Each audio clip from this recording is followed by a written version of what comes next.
Welcome back. The night is calm, your mind can rest, and every detail can fade into silence. But within this stillness, Hercule Poirot listens, ready to unravel the secrets hidden in the dark. In the dense fog of London, a scream shatters the night Sir Reginald Ashford. A wealthy magnate lies dead in an alley, a jeweled dagger plunged into his heart. No witnesses, no footprints, only the fog and a phantom known as the Shadow. In the fog, Hercule Poirot, with his piercing gaze and little grey cells, steps into the mystery to unravel its secrets. But as two more murders strike, one by poison, another by hanging, and every suspect's dark past surfaces, a shocking twist emerges. The killer is not alone, and they lurk within everyone's heart. Can Poirot pierce the fog to find the truth, or will the shadow swallow him too? Chapter 1. The whisper in the mist of fog that enveloped London on that fateful autumn evening of 1927 was no ordinary veil. It clung to the city like a conspirator, muffling sounds and blurring forms until the streets seemed to exist in a realm of half-truths.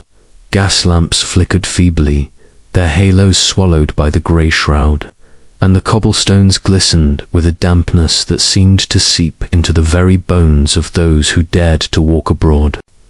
It was in such a fog, dense and unyielding, that a scream tore through the stillness, sharp and fleeting, like the cry of a wounded animal.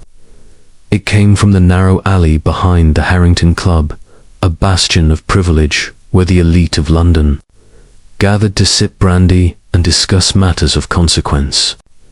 The scream was followed by silence, heavy and ominous, as if the fog itself had swallowed the sound and its source by morning.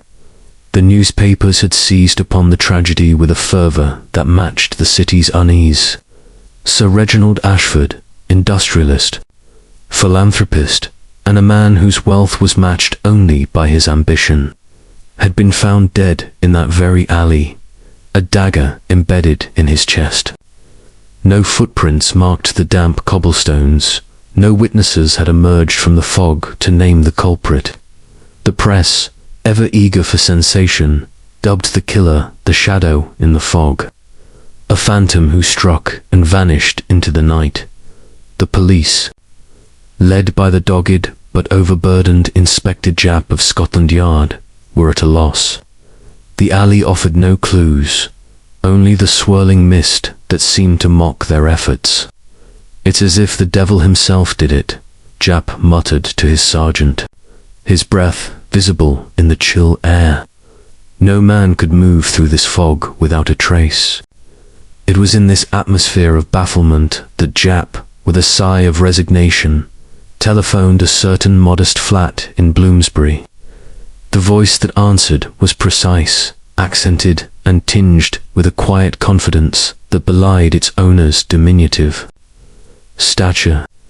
"Mon ami Japp," said Hercule Poirot, the Belgian detective whose reputation for unraveling the impossible had spread even to the fog-bound streets of London. "You sound perturbed. Is it that the English weather has finally defeated Scotland Yard?" Japp, accustomed to Poirot's gentle teasing, wasted no time.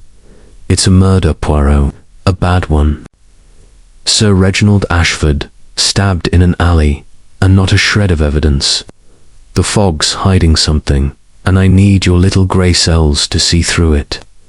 Poirot, seated in his immaculate sitting room, adjusted his perfectly waxed moustache, and considered the matter. The Harrington Club was no stranger to him. He had dined there once, at the invitation of a diplomat, and had noted its air of exclusivity, its members moving with the assurance of those who believed themselves untouchable. A murder in such a place was not merely a crime, but a challenge to the order of things. "Very well, Japp," Poirot said at last, his green eyes narrowing with interest. "I shall come to London. The fog, it obscures much, But Hercule Poirot is not so easily blinded.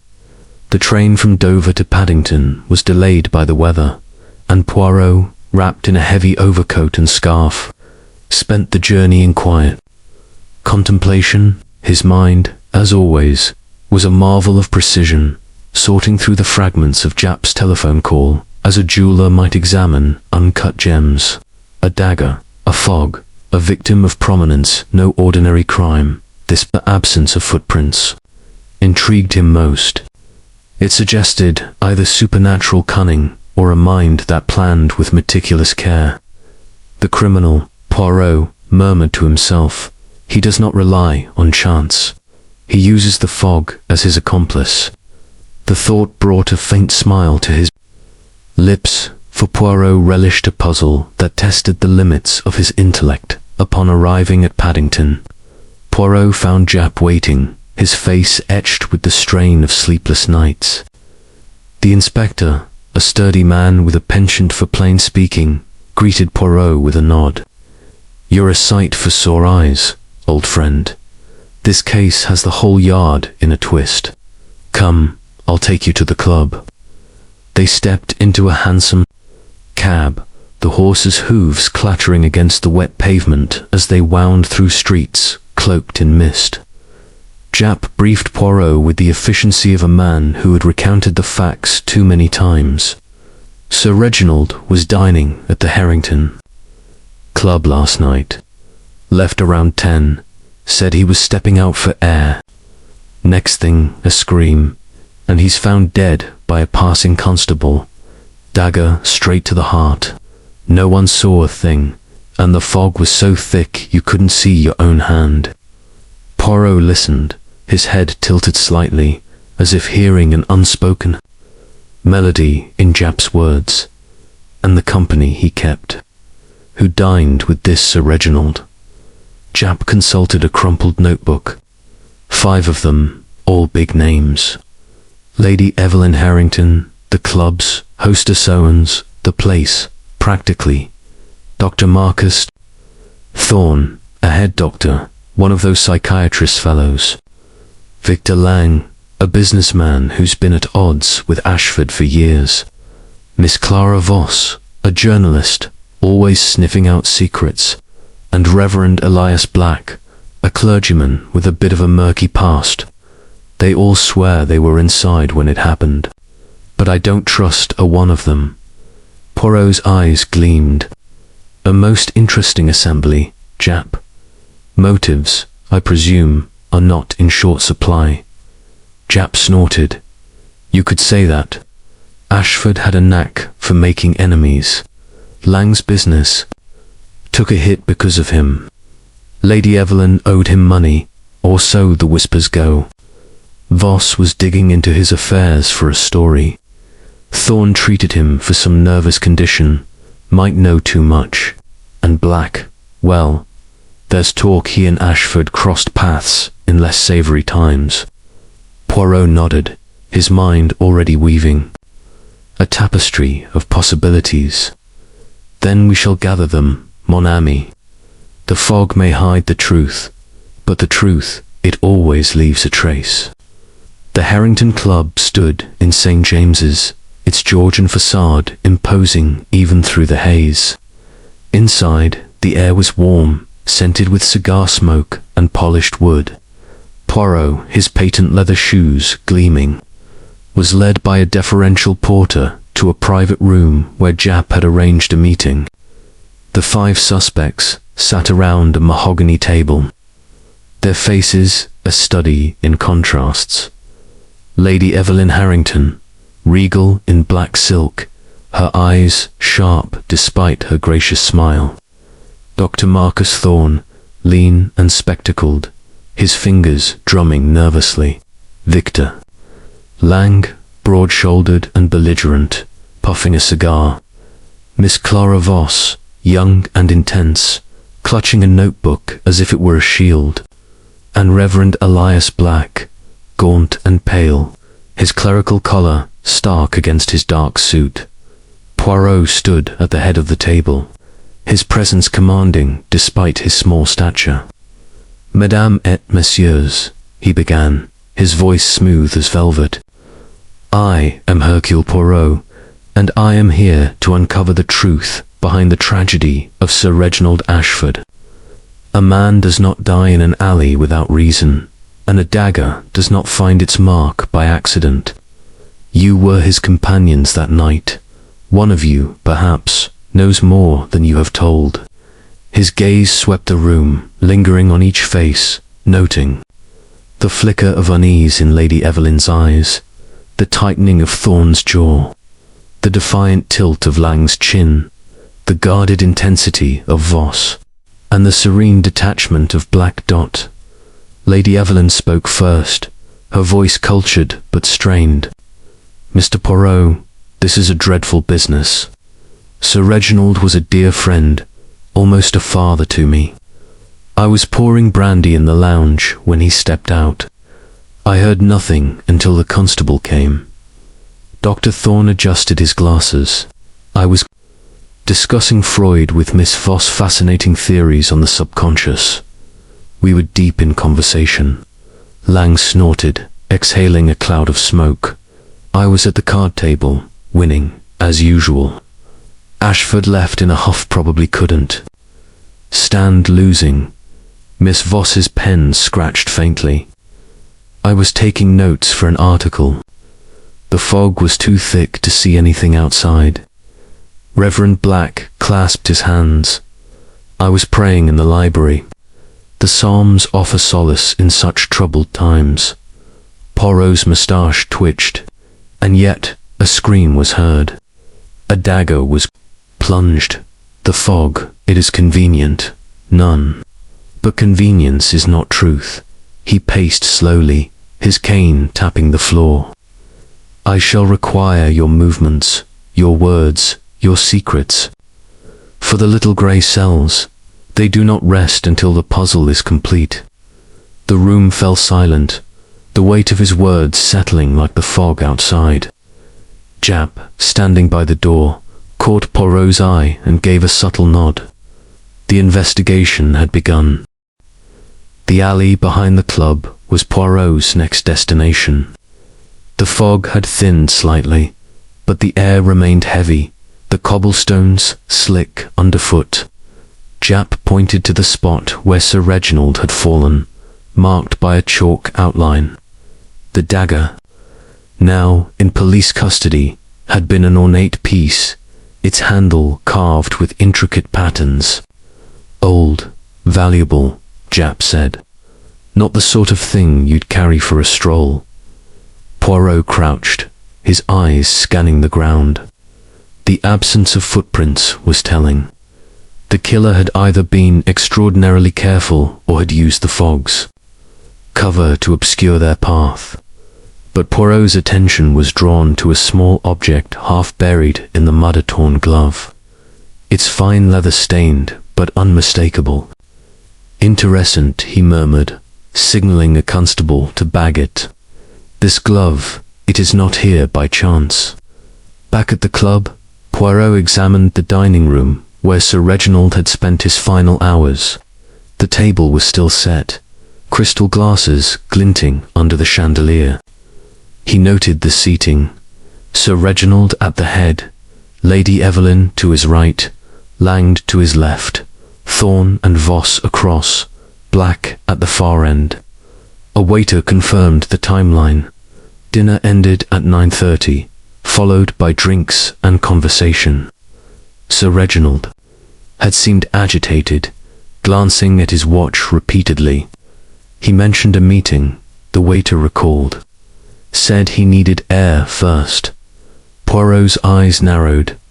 A meeting in an alley, in such fog. Unlikely, unless the meeting was with death itself. That evening, Poirot retired to a guest room at the club, offered by Lady Evelyn with a graciousness that bordered on desperation.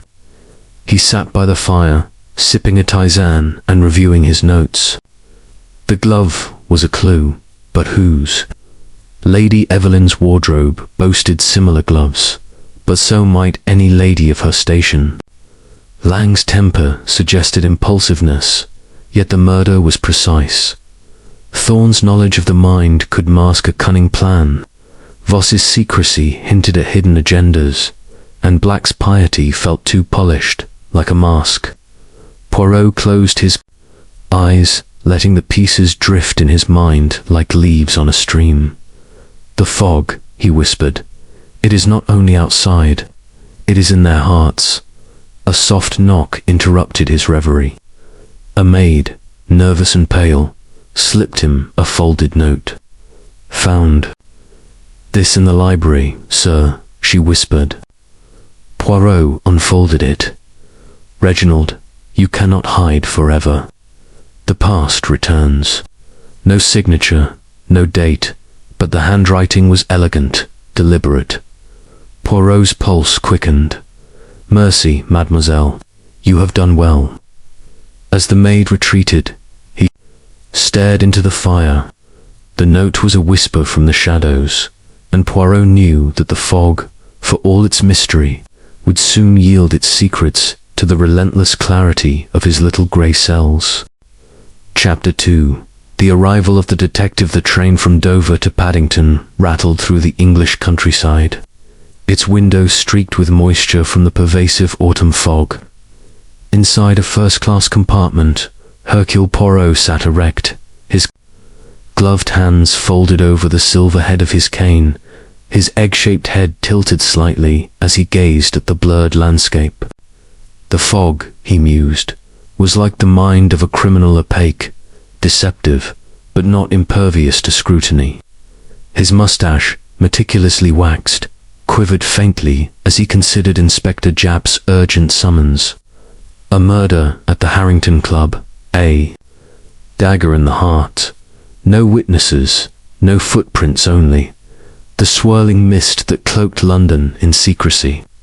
A challenge, Poirot murmured to himself, worthy of the little grey cells. The journey had been delayed by the weather, and Poirot's impatience was tempered only by his methodical nature. He drew a small notebook from his coat, its pages pristine, and jotted down the names Japp had provided: Lady Evelyn Harrington, Dr. Marcus Thorne, Victor Lang, Miss Clara Voss, Reverend Elias Black, each a thread in the tapestry of Sir Reginald Ashford's final hours, each a potential knot of motive or deceit.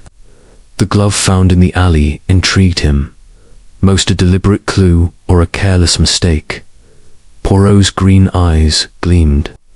"The criminal," he said softly, "he thinks himself invisible, but even in fog, there is light for those who seek it." At Paddington Station, the air was thick with the scent of coal and damp wool. Poirot stepped onto the platform, his patent leather shoes gleaming despite the grime, and spotted Japp immediately. The inspector's broad shoulders were hunched, his face etched with the strain of a case that had already drawn the scrutiny of London's press. "Poirot, thank heavens," Japp said, clapping a hand on the detective's arm. "This shadow in the fog business has the yard in knots. You're our last hope." Poirot's moustache twitched with a faint smile. "Hope, mon ami, is not required. Only method and observation." They hailed a cab, the horses' hooves muffled by the fog as they wound through the city's labyrinthine streets. Japp, lighting a cigarette, recounted the details with a weariness that betrayed his frustration. Sir Reginald was no saint, mind you. Made his fortune in steel, but stepped on plenty of toes. Dinner at the club was tense, from what the staff say. He was arguing with Lang over some deal, and Lady Evelyn looked like she'd seen a ghost when he left the table. Thorne was prattling about mental strain, Voss was scribbling like her life depended on it, and Blackwell, he just sat there, quoting scripture. Poirot listened, his head tilted as if catching a distant melody. "And this dagger, Japp, you say it is antique?" Japp nodded, exhaling smoke. "Old as the hills, carved handle, worth a fortune. Not something you'd pick up in a shop."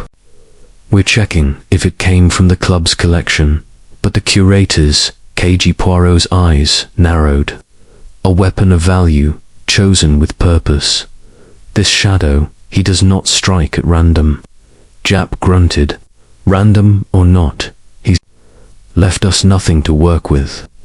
The alley was clean as a whistle, save for that glove you saw.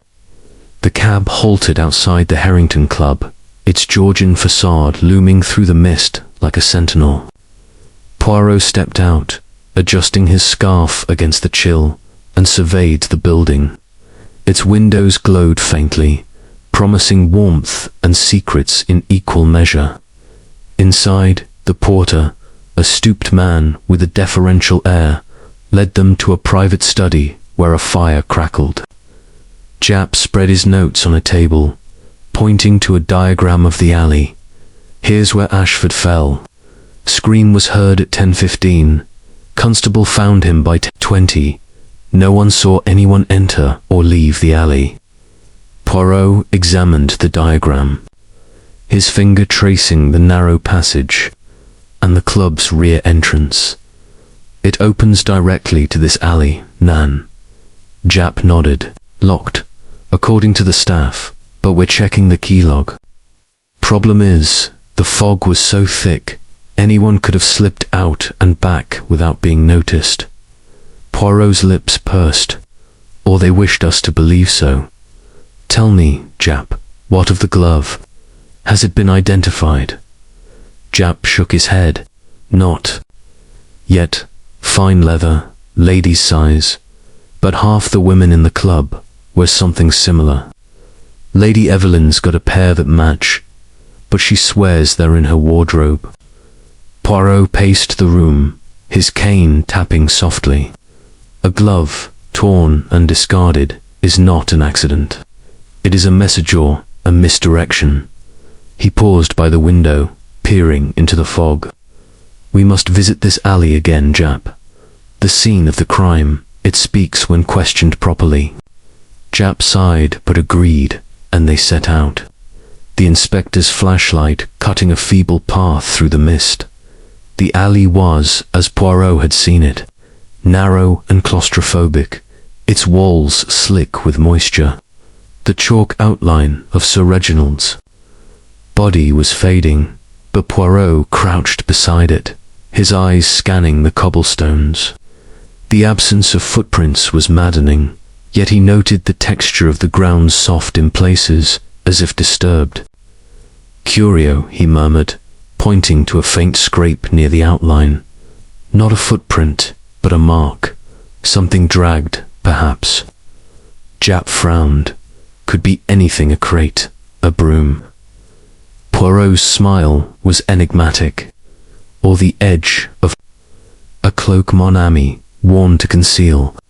Back inside, Poirot requested access to the club's dining room, where Sir Reginald had spent his final evening. The room was opulent, its walls lined with portraits of stern-faced patrons.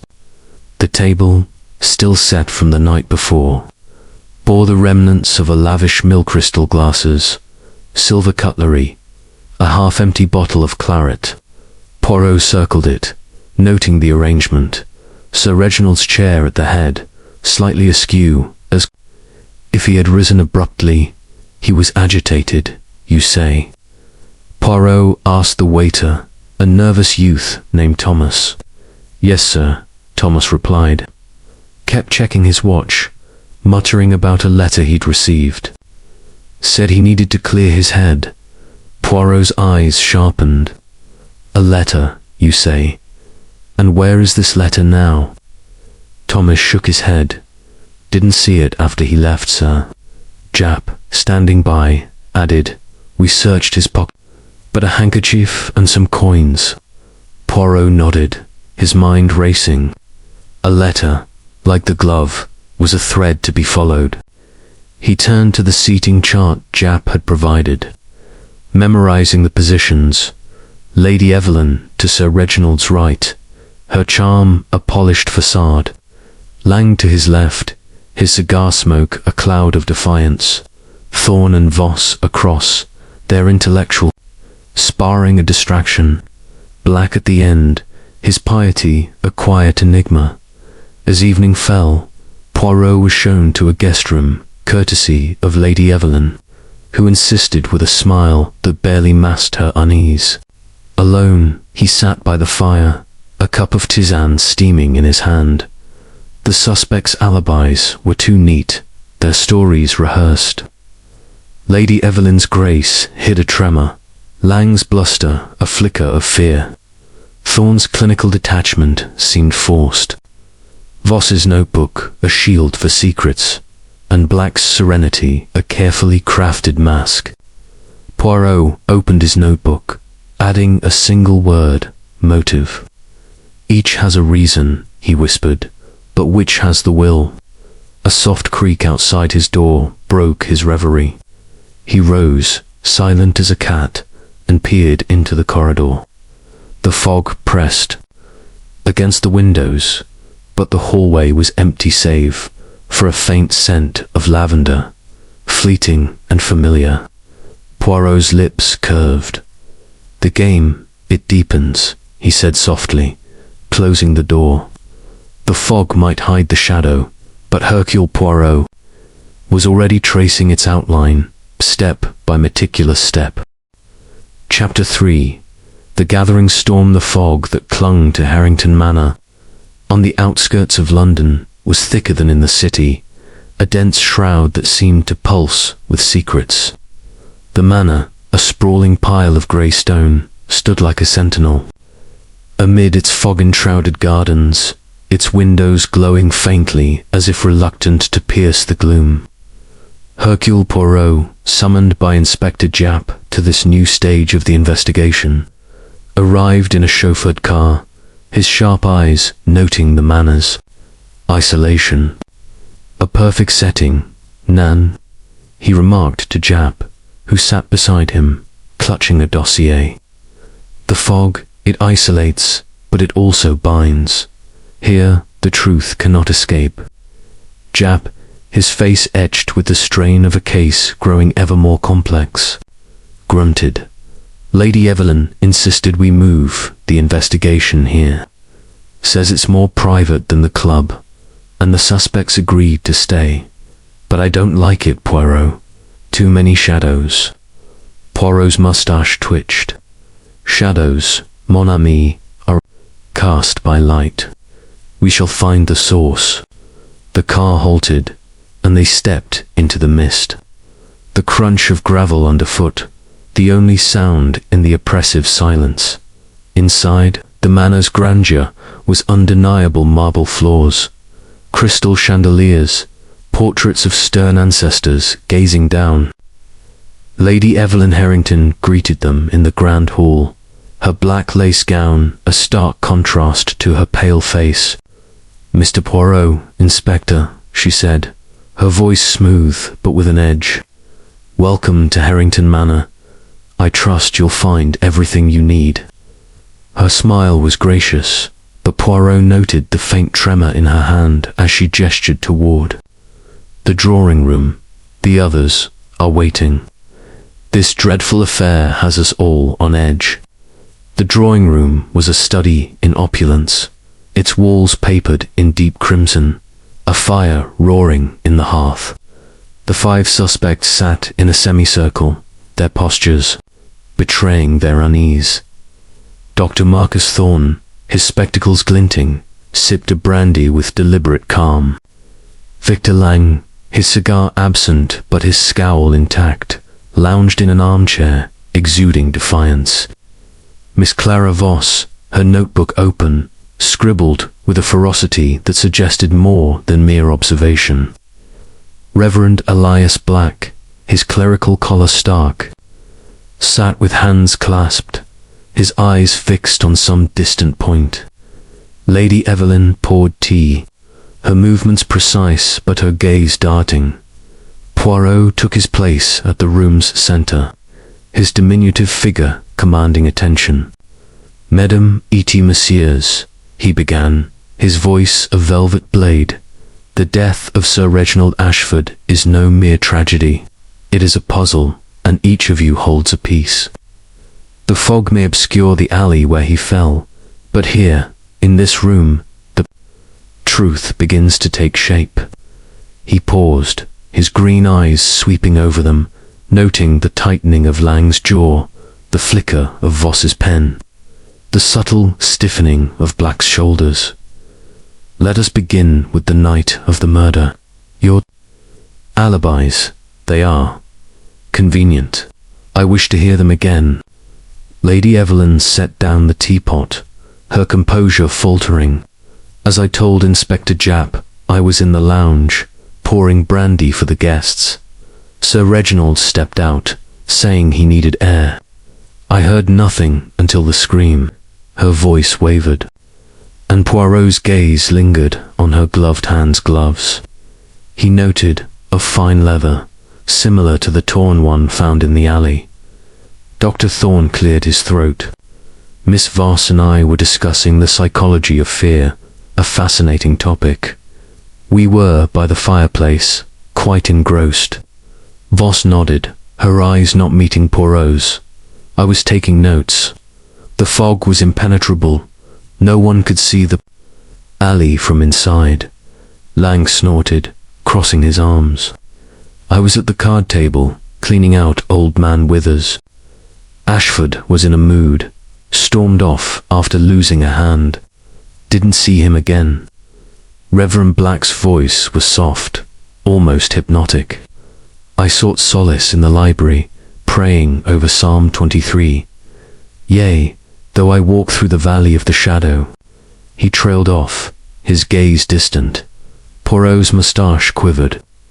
A fitting choice, Reverend. But shadows, they do not always herald death.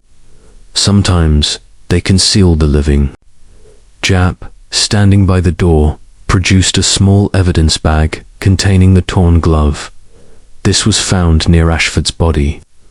Any of you recognize it? The room tensed. Lady Evelyn's eyes widened briefly before she recovered. It's common enough.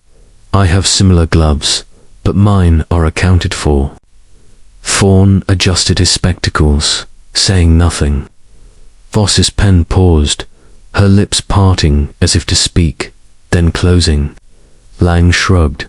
Looks like any lady's glove. Why's it matter? Black remained silent, his fingers tracing the edge of his collar. Poirot noted their reactions, his mind cataloguing each nuance. It matters, Monsieur Lang, because the smallest detail can unravel the grandest lie. After the meeting, Poirot requested a tour of the manor, guided by a nervous butler named Collins.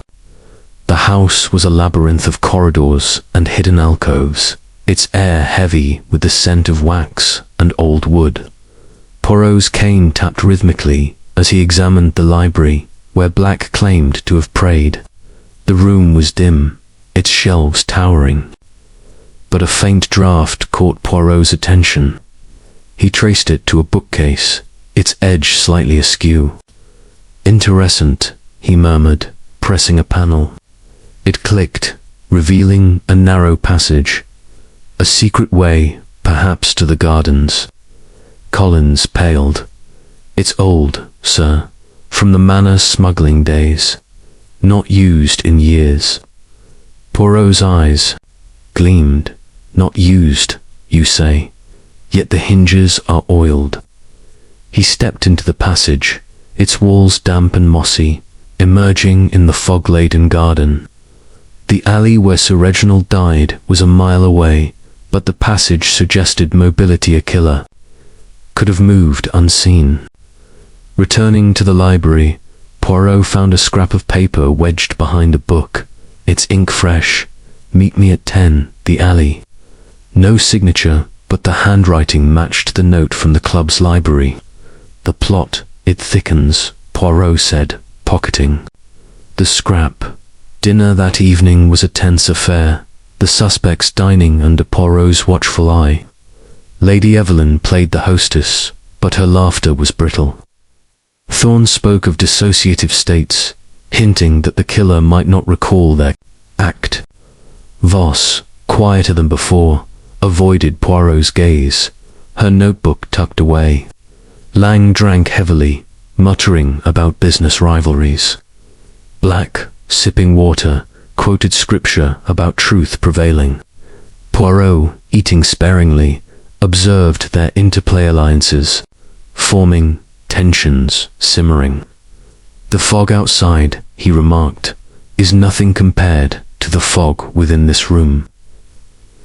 As night fell, Poirot retired to his room, a high-ceilinged chamber with a view of the misty gardens. He sat by the window, his tisane cooling, and reviewed his notes. The glove, the passage, the notes all pointed to a killer who planned meticulously yet left deliberate clues. Lady Evelyn's gloves were too obvious, a possible plant. Thorne's knowledge of drugs suggested means, but his nervousness felt. Genuine Voss's secrecy hinted at deeper involvement, while Lang's temper could mask calculation. Black's piety was a riddle to serene, to perfect. A sudden scream shattered the silence, echoing from the Manor's chapel. Poirot, cane in hand, hurried downstairs, Jap close behind. They found the maid, Elsie, trembling by the chapel door. "It's the Reverend, sir. He's dead." Inside, Elias Black lay slumped over a pew, a chalice tipped beside him, its contents spilling onto the stone floor. The air carried a bitter almond scent arsenic. Jap cursed. The shadows struck again. Poirot. But Poirot, examining the scene, noted the chalice's position, the lack of struggle. "Nan. Jap, this is no simple murder. The shadow plays a deeper game." He knelt, inspecting Black's hands, clean, no signs of resistance. A prayer book lay open to Psalm 23, but a page was torn, its edge caught in Black's sleeve. Poirot's eyes narrowed. This death, it is staged. But for whom? As Jap called for the coroner, Poirot stepped into the fog outside the Manor's, silhouette looming. The shadow in the fog was no phantom, but a mind as sharp as his own, weaving a web of death and deception. "You are clever," Poirot whispered to the mist, "but Hercule Poirot is cleverer still." Chapter 4. Echoes from the past, the fog that enveloped. Harrington Manor seemed to thicken with the discovery of Reverend Elias Black's body, as if the very air conspired to deepen the mystery. The chapel, with its stained glass windows dulled by the mist outside, was now a scene of grim scrutiny.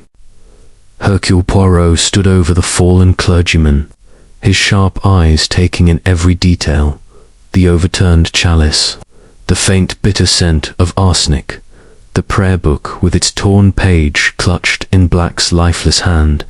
Inspector Jap, his face a mask of exasperation, barked orders to the constables securing the scene. "2 murders now, Poirot," he muttered. "This shadow's making fools of us all." Poirot's mustache twitched, his voice calm but laced with steel. "Nan, mon, ami. The shadow seeks to confuse, but confusion is a veil that Hercule Poirot shall pierce." The Manor's inhabitants gathered in the drawing room once more, their faces pale, their eyes darting with suspicion. Lady Evelyn Harrington, her composure fraying, clutched a handkerchief, her knuckles white. Dr. Marcus Thorne adjusted his spectacles, his clinical detachment strained by the weight of another death. Victor Lang's usual bluster was subdued, his hands fidgeting without his customary cigar. Miss Clara Voss, her notebook absent for once, sat rigidly, her gaze fixed on the fire. The absence of Reverend Black left a void in the room, his serene piety replaced by the spectre of his violent end. Poirot, standing by the hearth, addressed them with deliberate precision. "Mesdames et messieurs, the death of Reverend Black is no mere continuation of Sir Reginald's fate. It is a statement. a move in a game of chess where we are all pounced for the one who holds the board. His green eyes scanned their faces, noting the flicker of fear in Lady Evelyn's glance. The tightening of Thorne's lips, the defiant tilt of Lang's chin, the guarded intensity of Voss. The arsenic in the chalice was no accident. It was chosen, as was the dagger for Sir Reginald. But why the chapel? Why the prayer book?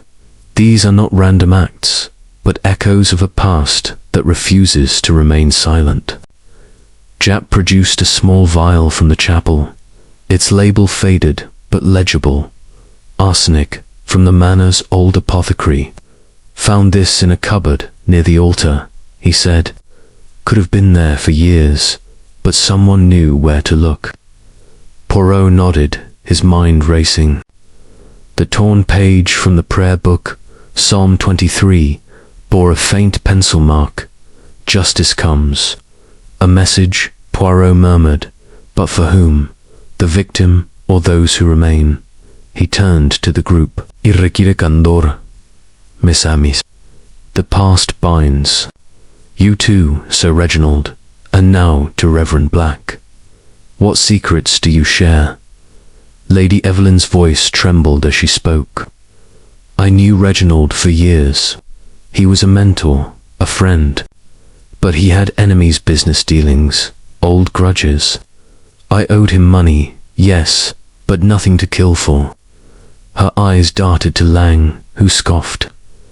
Ashford ruined my father 20 years ago, drove him to bankruptcy. I hated the man, but I didn't stick a knife in him, nor poison Black. Thorne cleared his throat, his tone measured. Sir Reginald was my patient. He suffered from paranoia, believed someone was after him. I prescribed sedatives, nothing more. Voss, her voice low, added, I was writing about his business practices corruption. Perhaps. He didn't like it, but I'm no murderer. Poirot's gaze lingered on her. And you, Mademoiselle Voss, what of your connection to Reverend Black? She stiffened, her fingers twisting a ring on her hand. I interviewed him once, about his charity work. He was evasive. Poirot nodded, filing away her hesitation.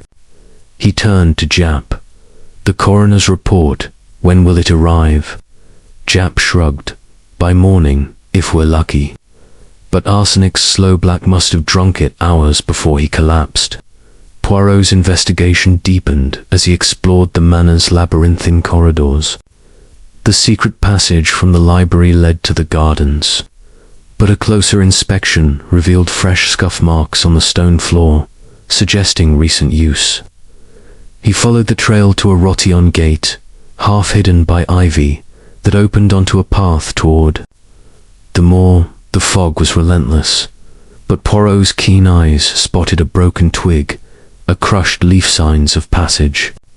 Someone moved swiftly, he murmured, and with purpose.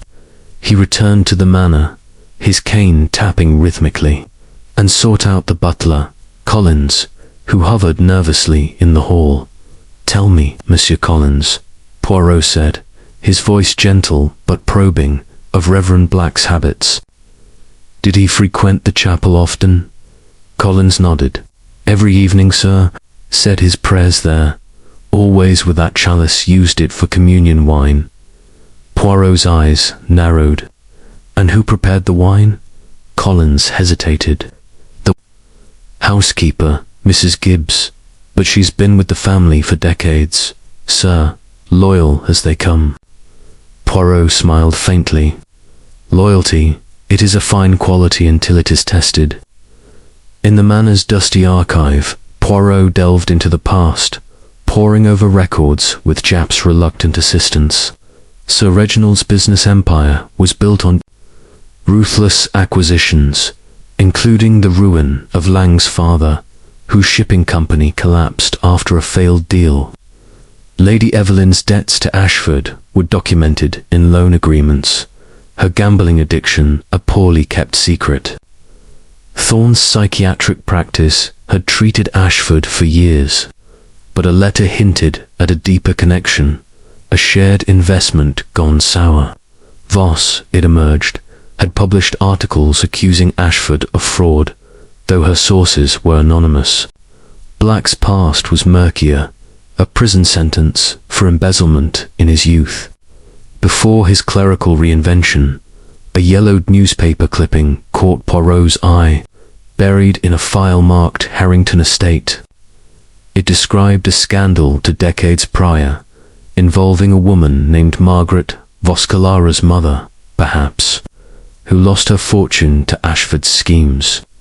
Black, then a young clerk, had been implicated but never charged. Echoes, Poirot whispered, from a past that binds them all. He pocketed the clipping, its edges brittle, and made his way to the gardens, where the fog clung like a second skin as dusk fell. Poirot walked the moor, his overcoat buttoned against the chill. The path from the gate led to a ruined folly, its stones crumbling under ivy. There, half hidden in the mist, he found a cigarette butt fresh, its brand matching Lang's preferred choice. Nearby, a scrap of fabric caught on a thorn matched the torn glove from the alley. Curio, Poirot said, collecting both. The folly was a vantage point, overlooking the manor's rear entrance. A killer could have watched, waited, struck.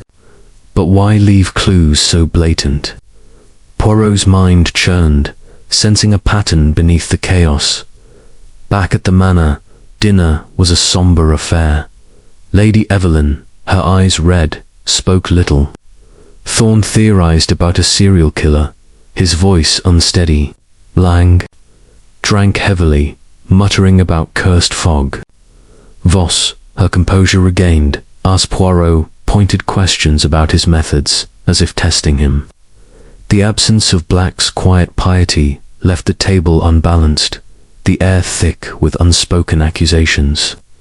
Poirot, sipping a glass of water, observed their interplay, noting how Voss avoided Lang's gaze, how Thorne's hand trembled when mentioning Ashford.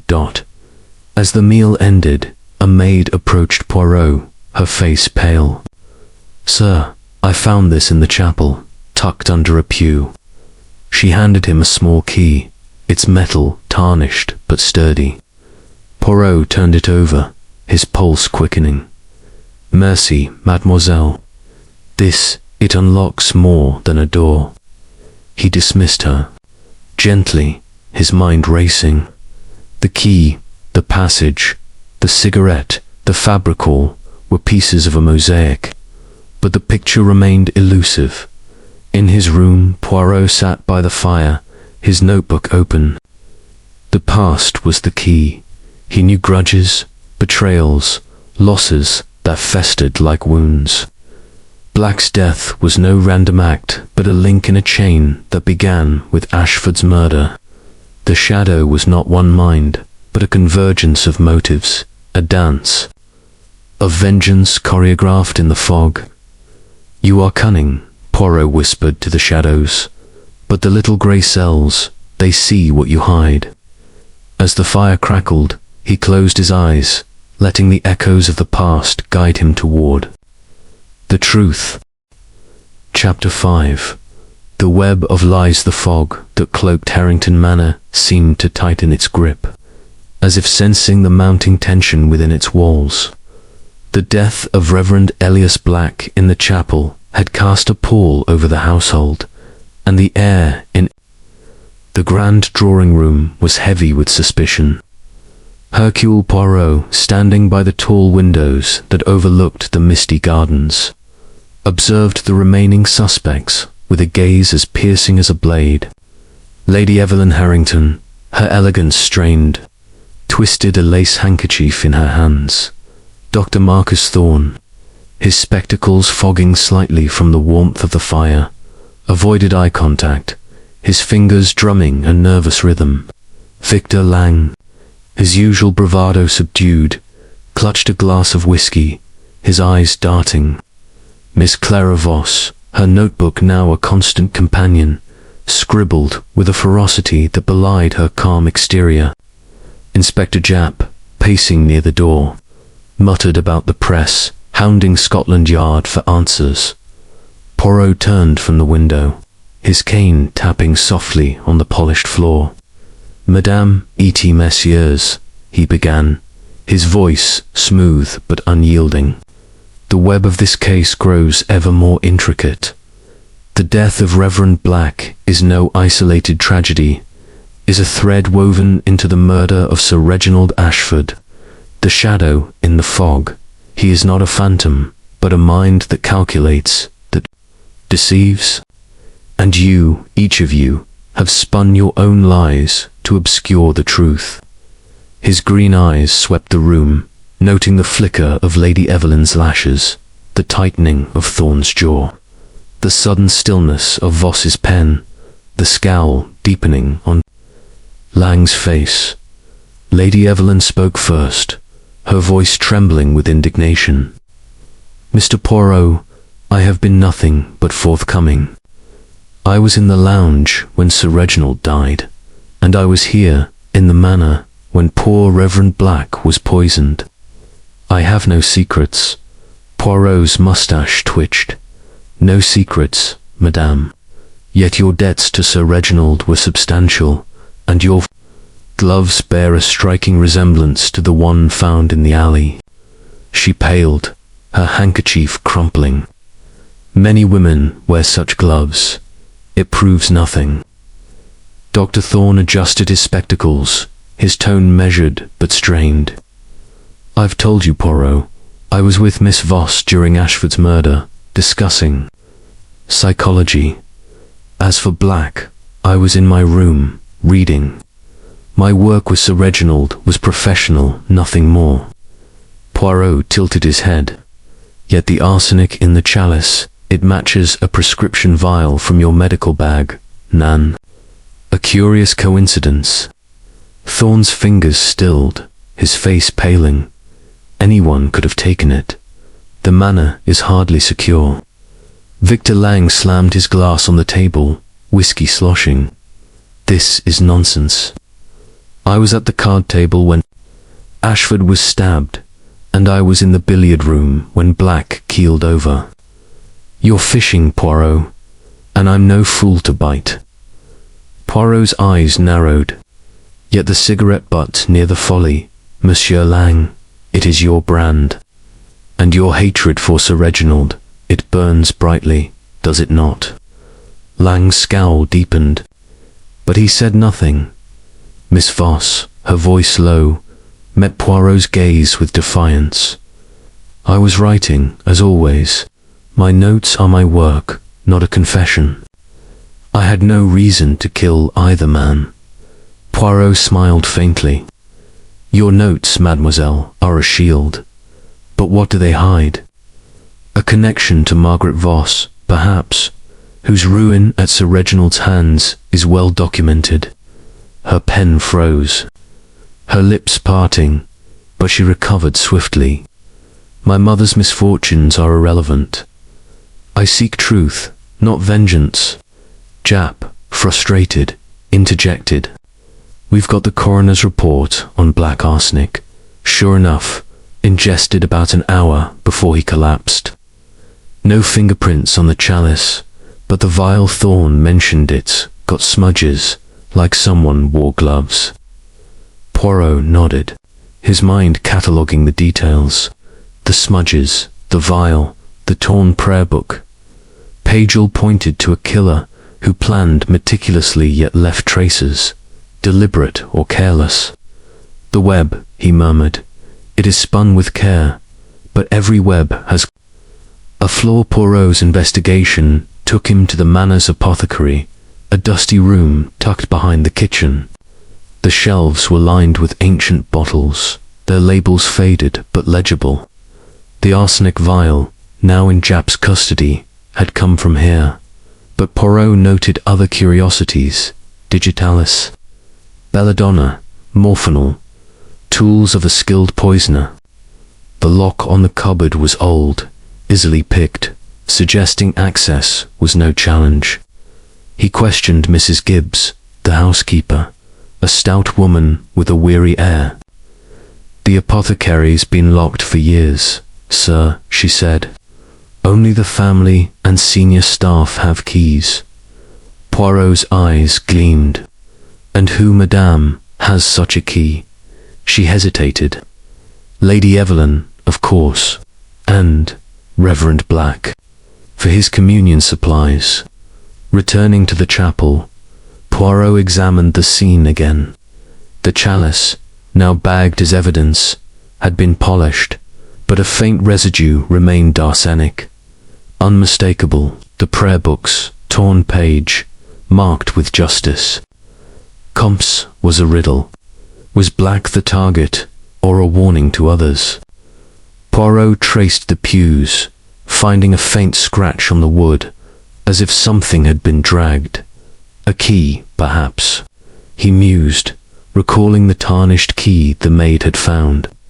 It fit no lock in the chapel, but its weight suggested a larger purpose: a safe, a chest, a hidden door in the library. Poirot revisited the secret passage, its damp walls whispering of old secrets. A closer inspection revealed a second exit, concealed behind a tapestry leading to the manor cellars. There, among crates of wine, he found a locked box, its keyhole matching the maid's discovery. Inside was a bundle of letters, yellowed but legible, addressed to Sir Reginald. One, dated a decade prior, was from Margaret Voss, pleading for mercy after her financial ruin.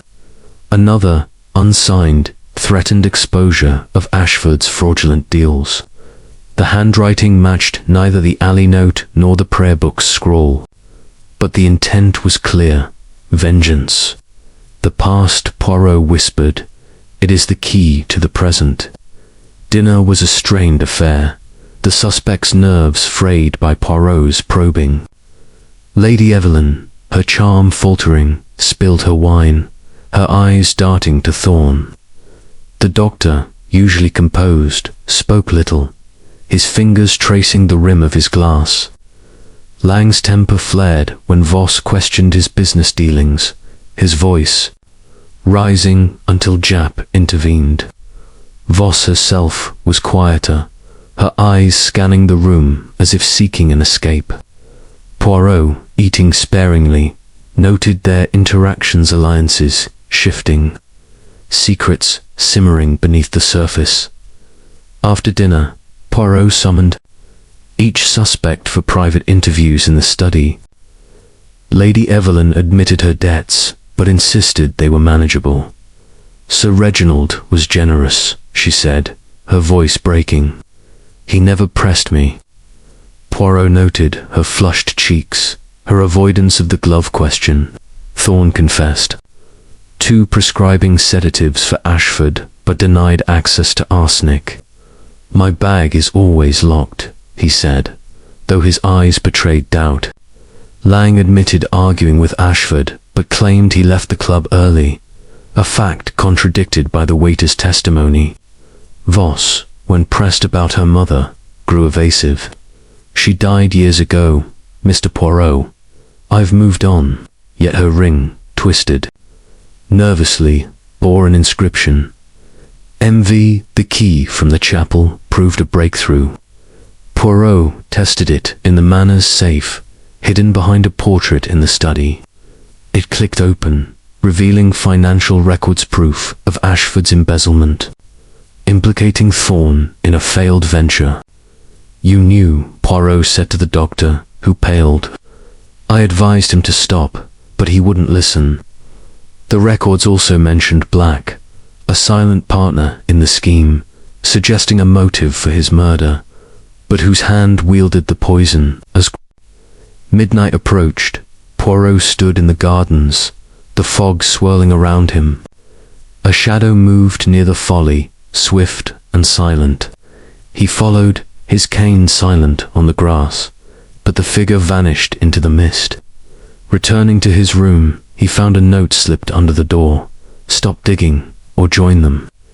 The handwriting was new, hurried, unlike the others.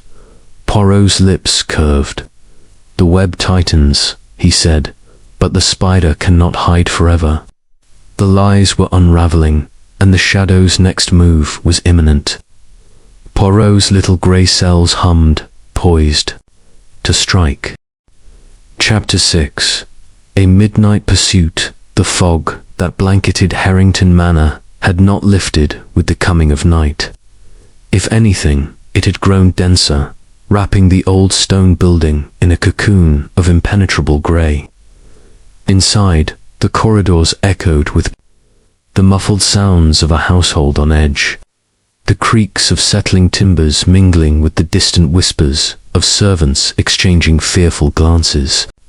Hercule Poirot, ensconced in his guest room on the second floor, did not retire to bed as the others had. Instead, he sat fully clothed by the dimly lit fireplace, his egg-shaped head tilted slightly, listening to the symphony of the night. His little grey cells, as he often referred to them, were in full motion, piecing together the fragments of clues that had accumulated like dust in the Manor's forgotten corners. The deaths of Sir Reginald Ashford and Reverend Elias Black were linked, not merely by proximity, but by a chain of motives forged in the fires of past grievances. The torn glove, the arsenic vial, the secret passage, the incriminating letters, all pointed to a killer who operated with both precision and audacity. Yet Poirot sensed an undercurrent of desperation, a flaw in the otherwise meticulous plan. The threatening note slipped under his door earlier that evening. "Stop digging, or join them," was a sign that the shadow felt the net closing. "You are rattled, mon ami," Poirot murmured to the empty room, his moustache quivering with a faint smile. "And when the rat is cornered, it reveals itself." He extinguished the lamp, plunging the room into darkness, save for the glow of embers in the grate. Feigning sleep, he lay on the bed, his breathing slow and regular, but his senses alert. The manor clock struck midnight, its chimes reverberating through the halls like a solemn warning. Minutes stretched into an eternity, the fog outside pressing against the windows like a living entity. Then a soft click of a door latch downstairs, followed by the faint creak of floorboards. Poirot's eyes snapped open. Someone was moving, stealthy as a shadow. Rising silently, he slipped into his overcoat and grasped his cane, its silver head cold to the touch. He eased his door open, peering into the dimly lit corridor. The figure was already descending the grand staircase, a dark silhouette against the flickering light of a wall sconce. Poirot followed at a distance, his patent leather shoes making no sound on the carpeted floors. The intruder paused at the rear entrance, unlocking it with a key. That glinted briefly. A gust of chill air swept in as the door opened, carrying the damp scent of the moor. The figure stepped out into the fog, vanishing almost immediately into the swirling mist. Poirot hesitated only a moment before pursuing, the cold biting at his face as he entered the garden. The fog was disorienting, reducing visibility to mere feet, but he relied on his acute hearing, the crunch of gravel underfoot, the rustle of leaves. The path led toward the moor, where the ruined folly stood like a skeletal sentinel. The figure moved with purpose, occasionally glancing back, but the mist concealed Poirot's approach. His breath came in visible puffs, his heart steady despite the thrill of the chase. "Who are you?" he whispered to himself. "And what do you seek in this forsaken night?" The folly loomed ahead, its crumbling arches draped in ivy. The figure paused there, fumbling in a pocket before dropping something to the ground, a paper, perhaps. Poirot crept closer, his cane ready as a weapon if needed. As the figure turned to leave, Poirot lunged forward, retrieving the dropped Item. It was a letter, folded and sealed. But before he could examine it, a sharp whistle cut the air. A rock hurtled from the darkness, grazing his shoulder with a painful thud. Poirot ducked behind a stone pillar, his pulse quickening. The assailant had anticipated pursuiter. Was there more than one? Footsteps retreated into the fog, fading into silence. Poirot waited, ears straining, but the night offered no further clues. He pocketed the letter and made his way back to the manor, his mind racing. The rock had been thrown with force, but not lethally, a warning, perhaps, rather than an attempt to kill. Entering through the still unlocked door, he secured it behind him and ascended to his room. Only then did he unfold the letter under the lamp's light. It was addressed to Dr. Marcus Thorne, the handwriting bold and familiar. Sir Reginald's own. Marcus, your indiscretions with Evelyn will cost you dearly. Pay what you owe, or all will know. A blackmail note, revealing an affair between Thorne and Lady Evelyn. Poirot's eyes gleamed. Ah, the motive deepens. But who dropped this, and why? A soft knock interrupted his thoughts. Poirot approached the door cautiously, cane in hand. "Who is there?" he called. The voice on the other side was Miss Clara Voss's, low and urgent. "It's me, Mr. Poirot. I must speak with you." He opened the door, ushering her in. She was disheveled, her hair escaping its pins, her eyes wide with what seemed like genuine alarm. "You're stirring ghosts, detective," she said, her voice trembling. "This manor has secrets best left buried." Poirot arched an eyebrow, gesturing for her to sit.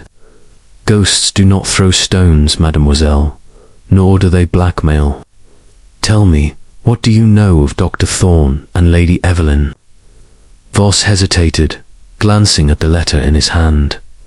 I suspected something. I'm a journalist. I notice things. Thorne's visits to the manor were too frequent, too private. But murder? No, that's not them. Poirot studied her, noting the flicker in her eyes. "And your own secrets, mademoiselle. The ring you wear, inscribed with M. your mother, Margaret Voss, ruined by Sir Reginald. Vengeance is a powerful motive." She stiffened, her hands clenching. "My mother's death broke me, yes. But I seek justice through words, not poison or daggers." Poirot nodded slowly. "Perhaps, but the night is full of deceptions. Go now, and lock your door." As Voss departed, Poirot pondered her words. Was she the figure in the fog, or an opportunist?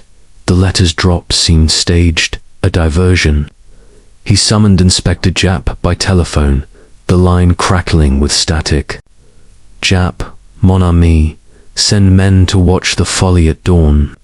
There may be more to find." Japp grumbled but agreed. Poirot then examined the letter closely. The seal was unbroken, but the paper bore a faint watermark. Harrington Manor stationery. "Planted," he murmured, "to implicate Thorne." Dawn broke grey and reluctant, the fog thinning slightly as Poirot and Japp ventured to the folly with 2 constables. The ground was soft, footprints muddled but visible, one set leading from the manor, another circling the structure. 2 people, Japp noted, one pursued, one ambushing. Poirot knelt, spotting a glint in the mudder cufflink, engraved with V.L. Victor Lang's initials. "Monsieur Lang, he is careless," Poirot said, but the cufflink was too obvious, like the glove before it. A plant. Back at the manor, breakfast was a tense gathering. Lady Evelyn, pale and composed, poured coffee with steady hands. Thorne avoided her gaze, his spectacles slipping down his nose. Lang entered late, his shirt rumpled, a fresh bruise on his knuckle. Voss, her notebook open, observed silently. Poirot watched their interactions, noting Lang's glare at Thorne, Evelyn's subtle nod to Voss. The alliances shift, he thought. Confronting Lang in the study, Poirot produced the cufflink. Yours, monsieur. Lang's face reddened. Lost it weeks ago. Someone's framing me. Poirot nodded. Perhaps, but your movements last night, where were you? Lang hesitated. In my room, couldn't sleep. A lie, Poirot sensed. Pressing further, Lang admitted wandering. The gardens, clearing my head. But no mention of the folly. Next. Poirot spoke with Thorne, showing the blackmail letter. The doctor collapsed into a chair, his face ashen. It's true, Evelyn and I. But Reginald knew, threatened to expose us unless I covered his losses in a bad investment. I didn't kill him. Poirot's eyes softened. Blackmail is a motive, docteur, and the arsenic from your bag. Thorne shook his head. Stolen, I swear.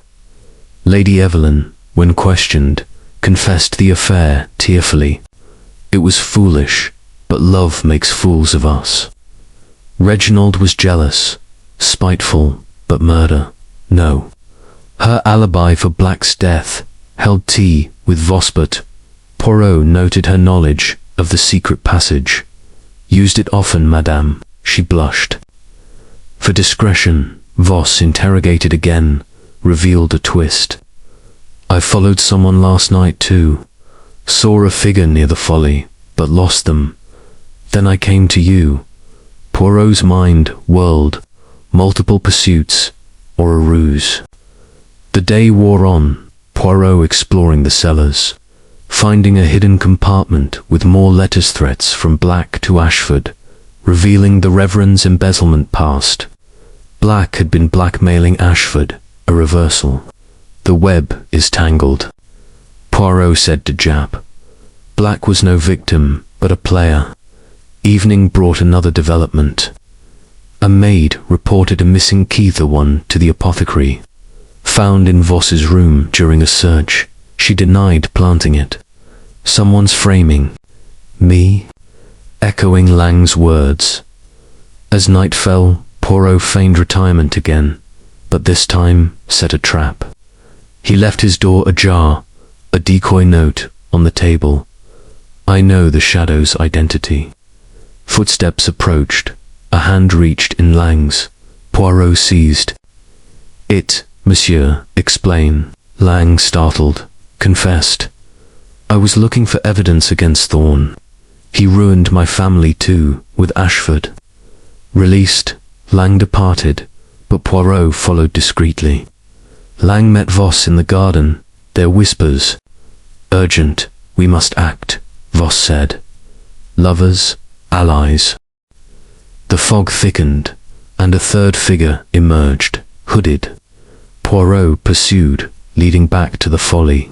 There, the hooded one dropped another letter dressed to Black, from Ashford. Your fraud ends now. But as Poirot reached for it, a branch snapped. The figure whirled, revealing Thorne's face. You, Thorne gasped. I was investigating. Confronted, Thorne admitted, forging letters to deflect suspicion. I feared for Evelyn, but the rock throw, not me. The night's pursuits revealed layers of deceit, each suspect. Chasing shadows. Poirot, returning, exhausted, realized the twist. The shadow was manipulating them all, turning allies against each other. In his room, a final note awaited. The moor hides more than fog. Tomorrow, the hunt would continue. Chapter 7.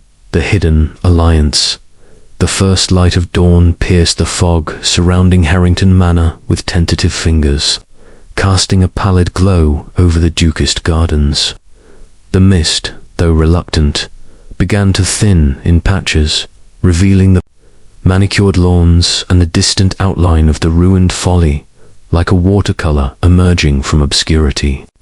Hercule Poirot, who had scarcely slept after the night's tumultuous pursuits, stood at his window, his sharp eyes surveying the landscape. The events of midnight, the dropped letter, the hurled rock, the shadowy figures converging in the foghead, left him with a mosaic of clues that demanded assembly. His little grey cells buzzed with activity, sorting through deceptions and revelations, seeking the pattern beneath the chaos. A knock at the door heralded Inspector Japp's arrival, his face, flushed from the early morning drive and etched with the determination of a man grasping at breakthroughs. "Poirot, old chap," he said, entering with a bundle of papers under his arm. "I've got news that might crack this wide open. The dagger from Ashford's chest hit's antique, all right. Matches one from the Manor's own collection. Reported stolen 3 weeks ago by Lady Evelyn herself, but she claimed it was a minor theft, not worth pursuing." Poirot's moustache twitched, his interest piqued. "Stolen from within, mon ami. Then the killer walks among us, familiar with the house's treasures." Japp spread the papers on a small table, revealing photographs of the dagger and fingerprints. Lifted from its handle, no clear prints wiped clean, mostly. But there are faint smudges here and here, suggesting the killer wore gloves. Leather, perhaps, like the torn one we found. Poirot examined the images closely, his magnifying glass glinting in the dawn light. Gloves, oui. But not just any. The smudges are irregular, as if the gloves were ill-fitting or damaged. This aligns with our torn specimen. He straightened, his green eyes gleaming. "We must deepen our questioning, Japp. Alliances lurk in the shadows, and they must be brought to light." The suspects were summoned to the drawing room once more, their faces bearing the marks of a sleepless night, dark circles under eyes, tense, lines around mouths. Lady Evelyn Harrington, dressed in a somber, grey morning gown, poured coffee with hands that betrayed a slight tremor. Dr. Marcus Thorne, his spectacles polished to a shine, sat rigidly, his clinical poise cracking under the strain. Victor Lang, nursing a headache from the previous evening's excesses, slumped in an armchair, his expression a mix of defiance and weariness. Miss Clara Voss, her hair neatly pinned but her eyes alert, clutched her notebook like a talisman. The absence of Reverend Elias Black was a palpable void, his death a fresh wound in the group's fragile unity. Poirot, positioned at the room's center like a conductor before an orchestra, addressed them with measured gravity. "Madame Etimesias, the dawn brings clarity, but also revelations that pierce the heart. The dagger that felled Sir Reginald was no stranger's weapon. It came from this very manor, stolen weeks prior.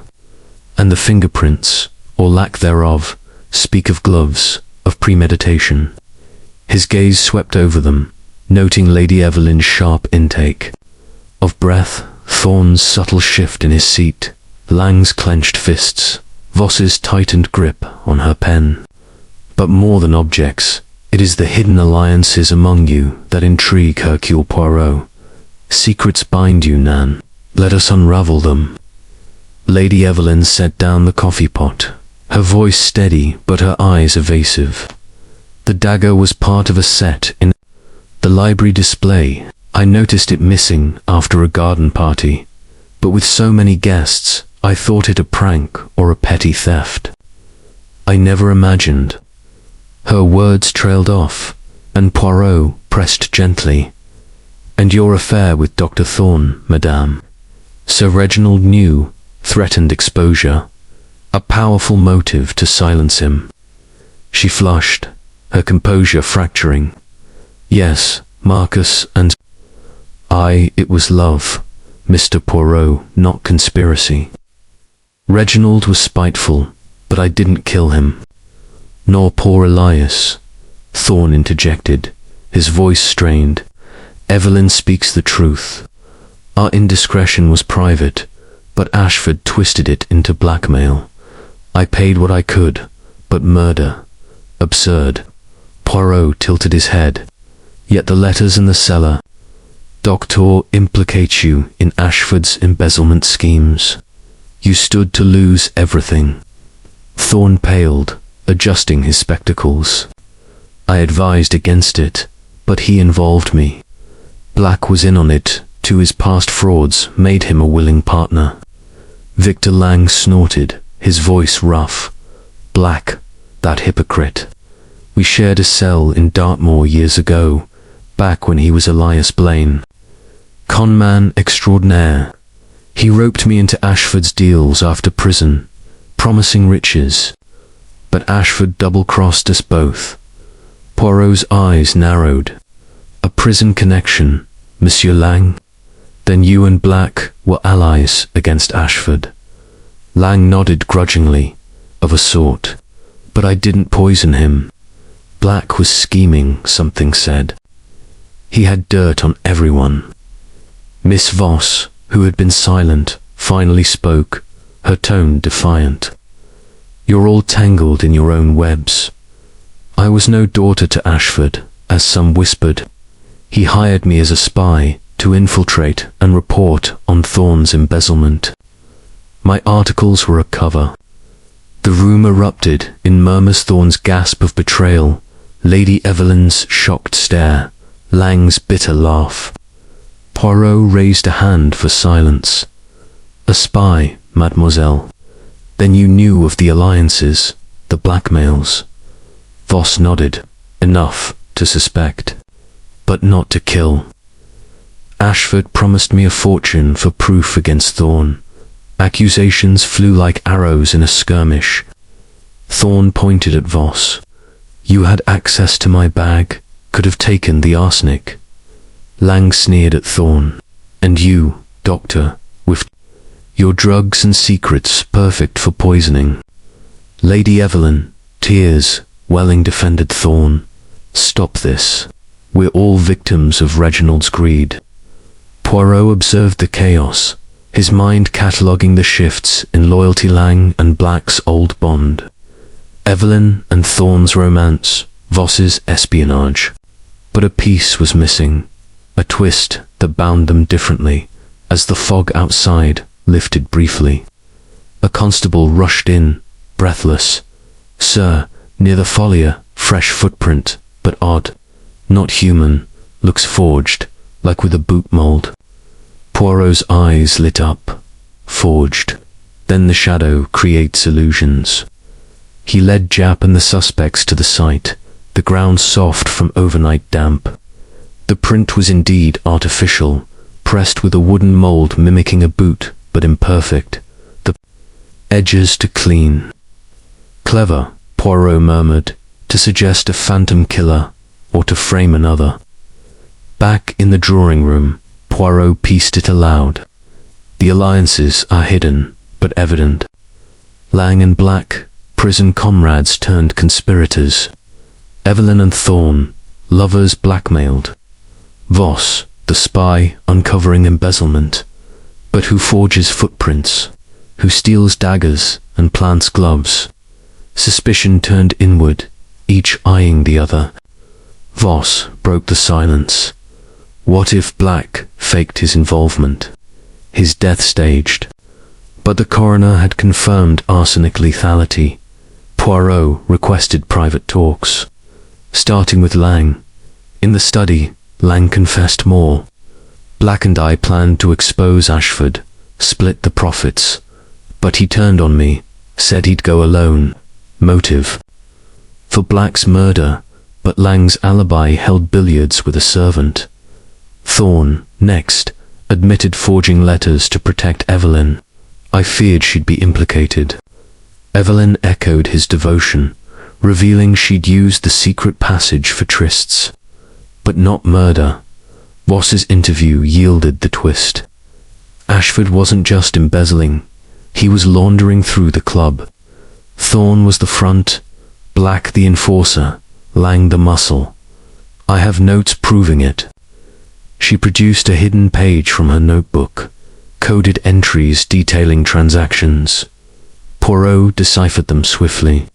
This implicates all, mademoiselle. But why reveal now? Voss's eyes hardened.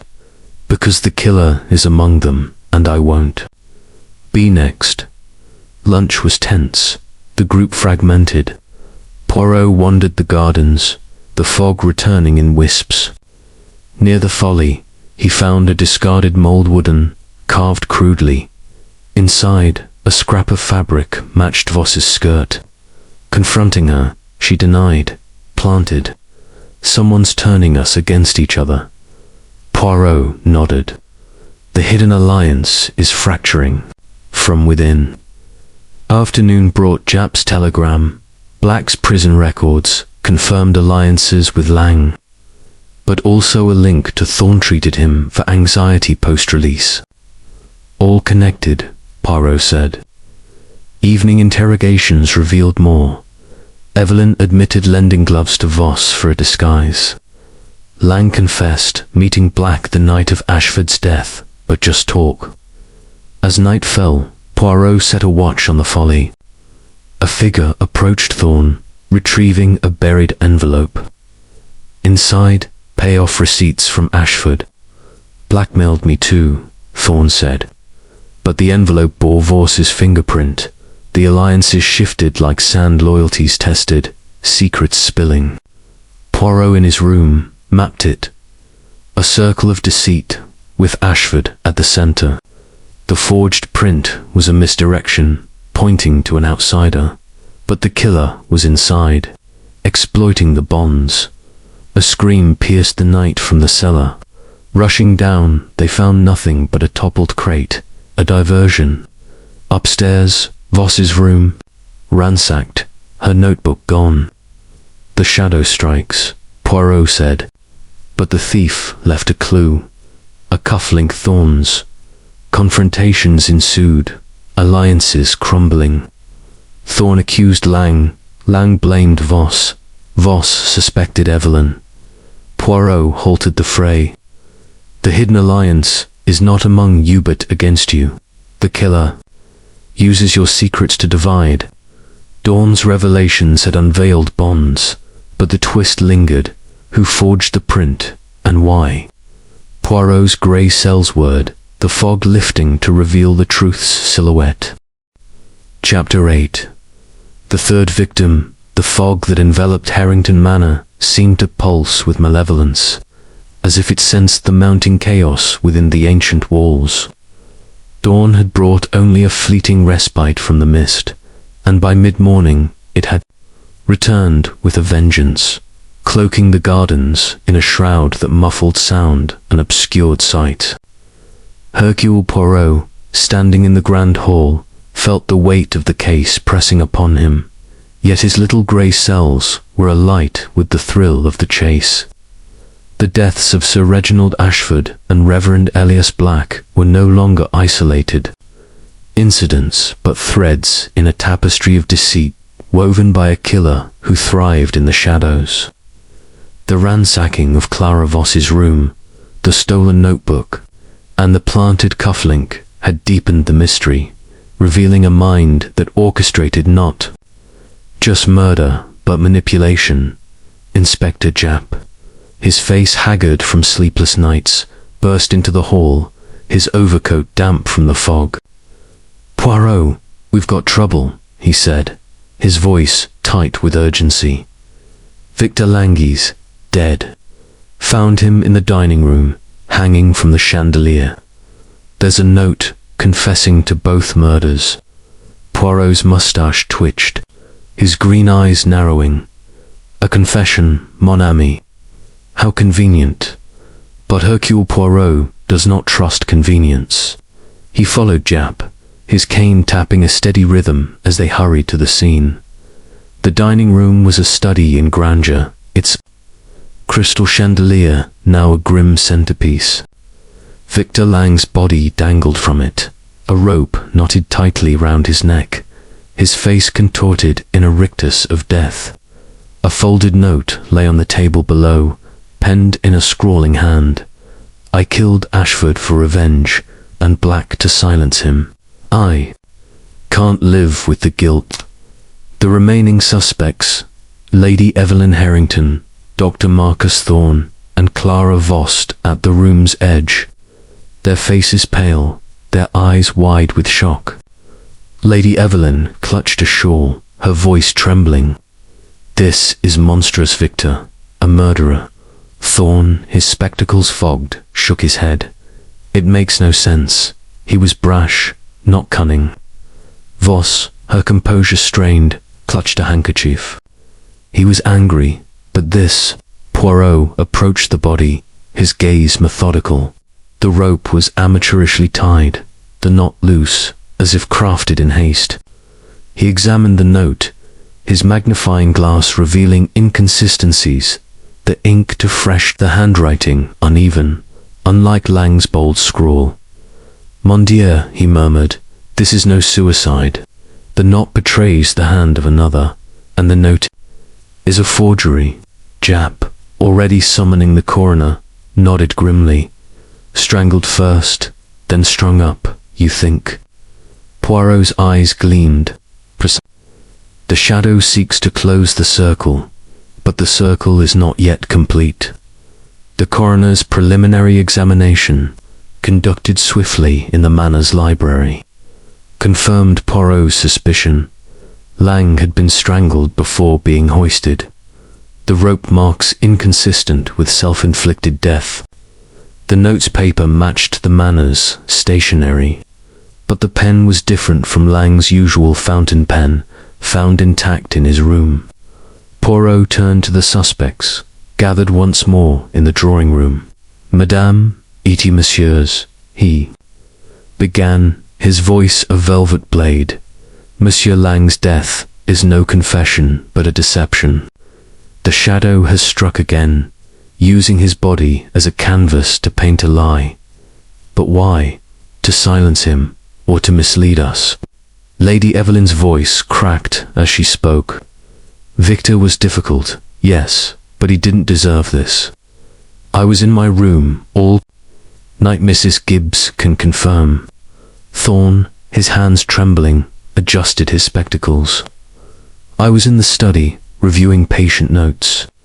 I heard nothing until the scream." Voss, her eyes red, clutched her handkerchief tighter. "I was in the parlor, writing. I didn't sleep after my room was ransacked." Their alibis were tight, too tight, Poirot thought, like a script rehearsed. He noted the absence of Voss's notebook, stolen in the night, and the cufflink Thorne's found in her room. "The shadow weaves a web," he said, "and we are all caught in it." Poirot's investigation intensified. He returned to the dining room, examining the chandelier's base. A faint scratch on the floor suggested the table had been moved. To position Lang's body a task requiring strength or assistance. In Lang's room, he found a hidden journal, its pages detailing his prison days with Black, their shared resentment of Ashford, and a recent meeting with an unnamed figure who promised justice. The journal ended abruptly, the last entry dated the night before his death. "He knows too much. Must act." Poirot's pulse quickened. Lang was no mastermind, but a pawn in a larger game. The Manor cellars, accessed via the secret passage, yielded another clue, a coil of rope matching the one used on Lang, tucked behind a wine cask. The rope bore traces of oil, suggesting it had been stored in the garage, where Lang often tinkered with his motorcar. Poirot questioned the butler Collins, who admitted seeing Lang in the garage the previous evening, fiddling with tools. But a smudge of ink on the rope matched the forged note's pen, implicating another hand. In private interviews, Poirot pressed harder. Lady Evelyn, her composure crumbling, admitted lending Voss a pair of gloves for a costume event weeks prior, unaware they matched the alley find. I trusted her, she said, tears welling. Thorne confessed to hiding financial records in the folly, fearing exposure of his embezzlement with Ashford and Black. I didn't kill them, he insisted. I was trying to protect Evelyn. Voss, her defiance waning, revealed a bombshell. Lang and I were closer than I admitted. He wanted to expose Thorne and Black, but someone got to him first. Poirot's mind whirled, a romantic tie between Voss and Lang. It explained their whispered meeting in the garden, but not the forged note.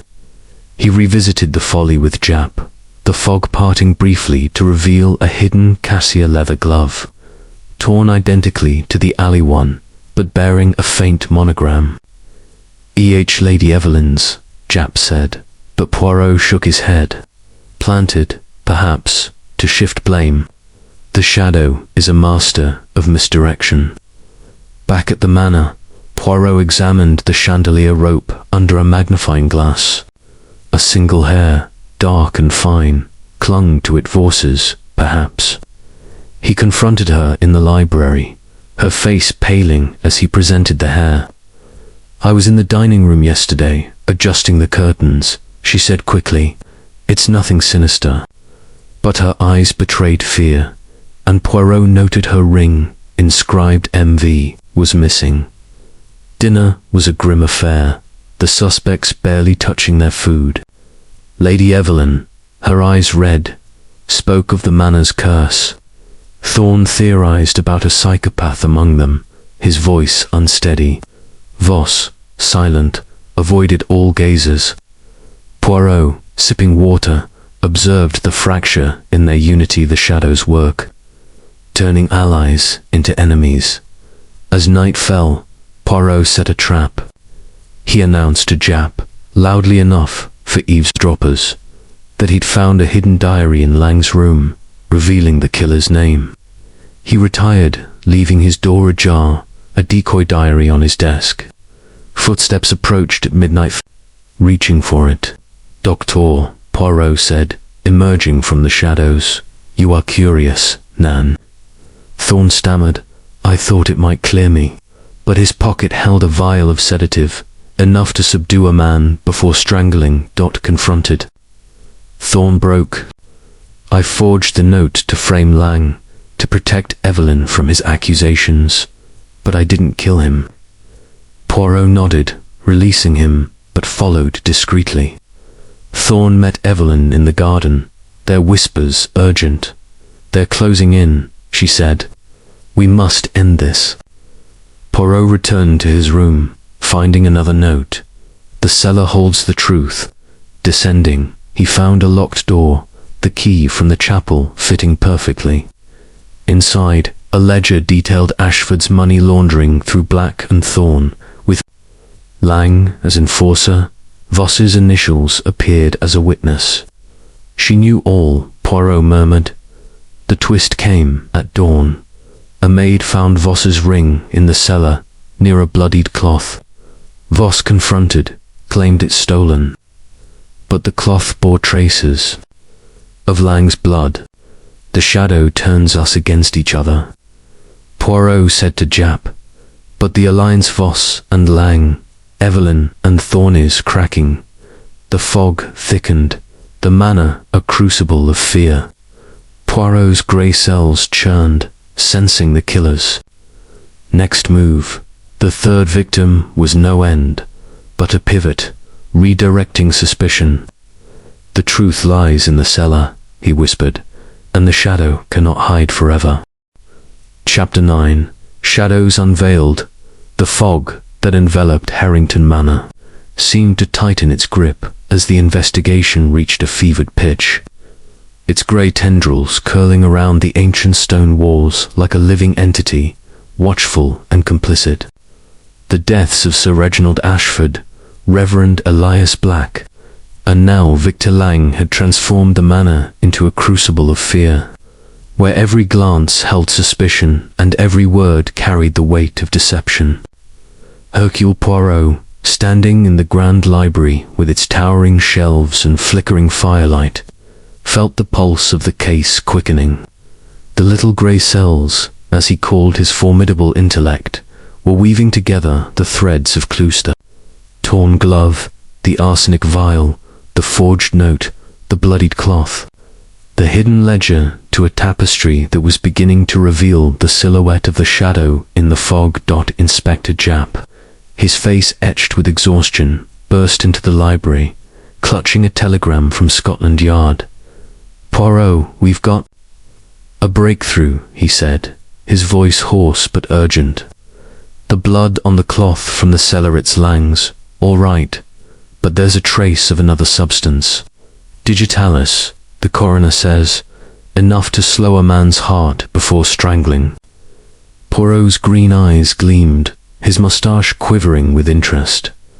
"Digitalis, mon ami, a poison of the heart, subtle and slow. This shadow is no mere butcher, but a strategist." He paced his cane, tapping softly, and the cloth it was. "Found with Mademoiselle Voss's ring. A coincidence. Nan, it is a design. The remaining suspects, Lady Evelyn Harrington, Dr. Marcus Thorne, and Clara Voss, were summoned to the drawing room, their faces drawn with the strain of the mounting body count. Lady Evelyn, her elegance fraying like an old tapestry, sat, with her hands clasped tightly, her eyes darting to the fogged windows.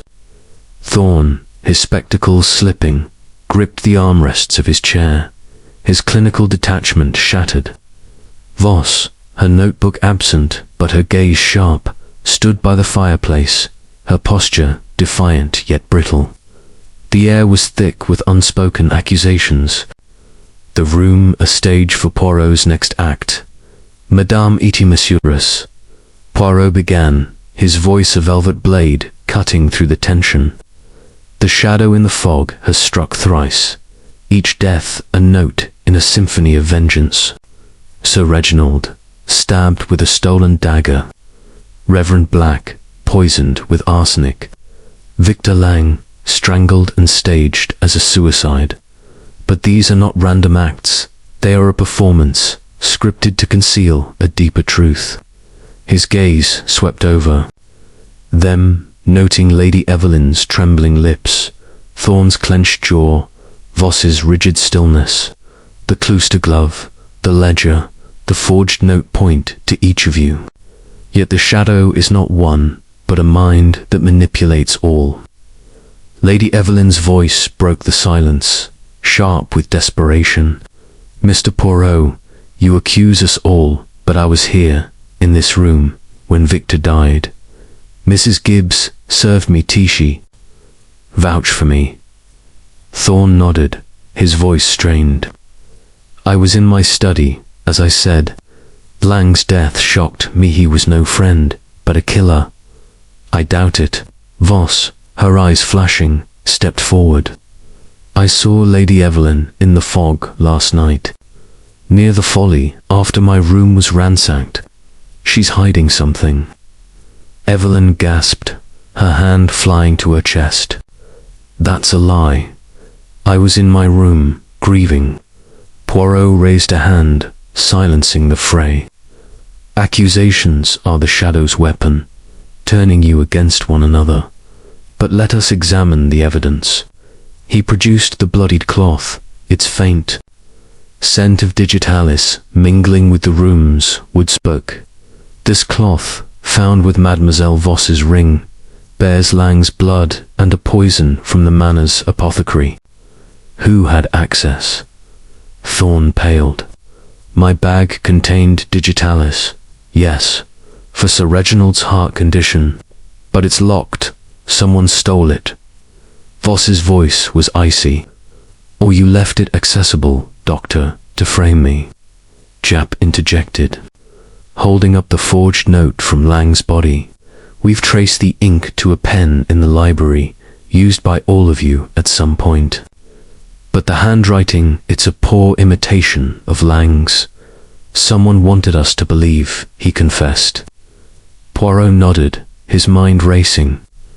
The digitalis was a revelation. Ashford's autopsy, he recalled, showed traces of it, overlooked as part of his medication. The dagger in Sir Reginald was a distraction, Poirot said. He was poisoned first, weakened, then stabbed. The shadow is meticulous, layering methods to confuse. Poirot's investigation deepened in the manor cellars, where the ledger had been found.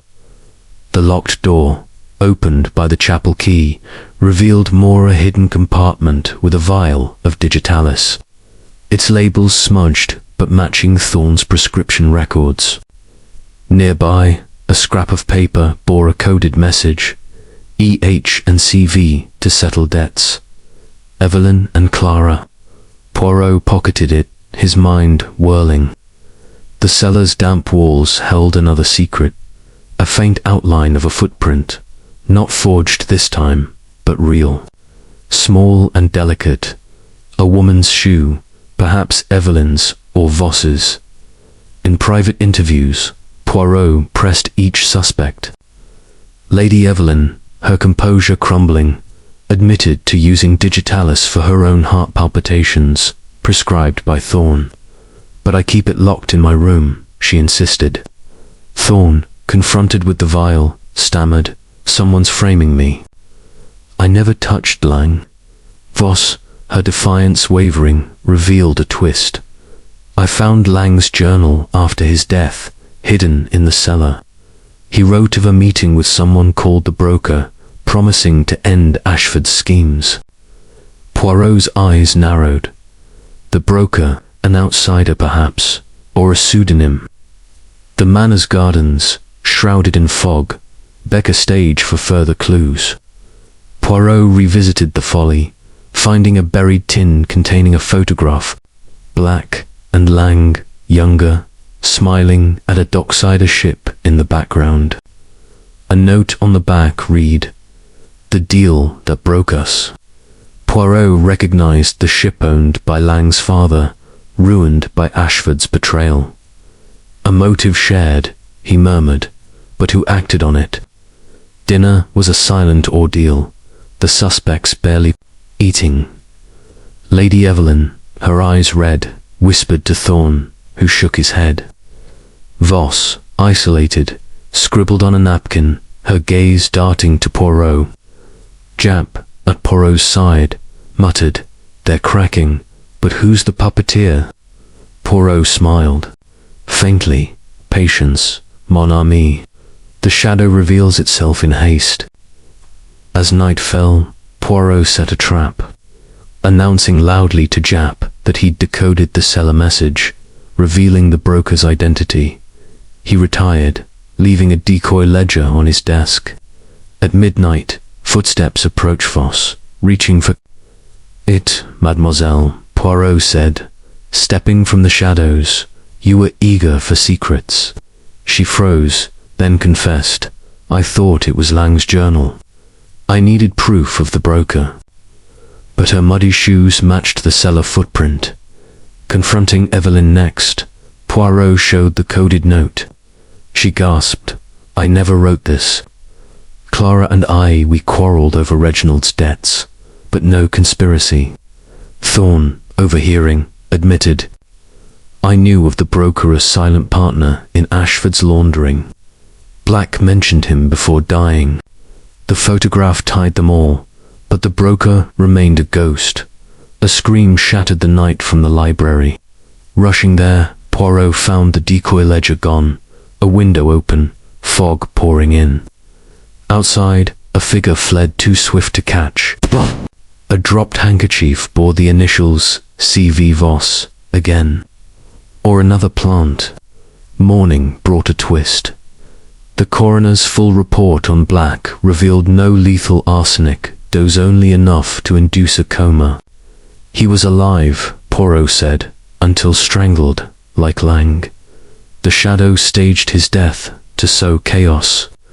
The handkerchief, tested, bore traces of digitalis. Linking it to the apothecary, Poirot gathered them in the drawing room, his voice calm but commanding. The shadow is no phantom but a manipulator, using your secret Evelyn's debts, Thorne's fraud, Voss's spying, Lang's vengeance. The broker is the key, a shadow behind the shadow. Voss's eyes widened. I saw Evelyn with a man in the fog, before Lang's death, not Thorne. Evelyn paled. Impossible. I was alone. The twist deepened. Black's staged death suggested he was the broker. Double-crossing all, but his murder shifted the blame. Poirot's trap had flushed out Voss's desperation, but Evelyn's denial rang false. The alliance is not what it seems, Poirot said. One of you is the broker's pawn. As the fog swirled, Poirot's grey cells churned, the truth emerging like a figure from the mist. The shadow's next move was imminent, and the manor's secrets were about to be unveiled. Chapter 10. The deceptive mirror, the fog that clung to Harrington Manor, had become a silent accomplice to the unfolding drama, its tendrils weaving through the gardens and pressing against the windows as if eager to witness the unraveling of secrets. The deaths of Sir Reginald Ashford, Reverend Elias Black, and Victor Lang had cast a shadow over the household, transforming the stately manor into a labyrinth of suspicion and fear.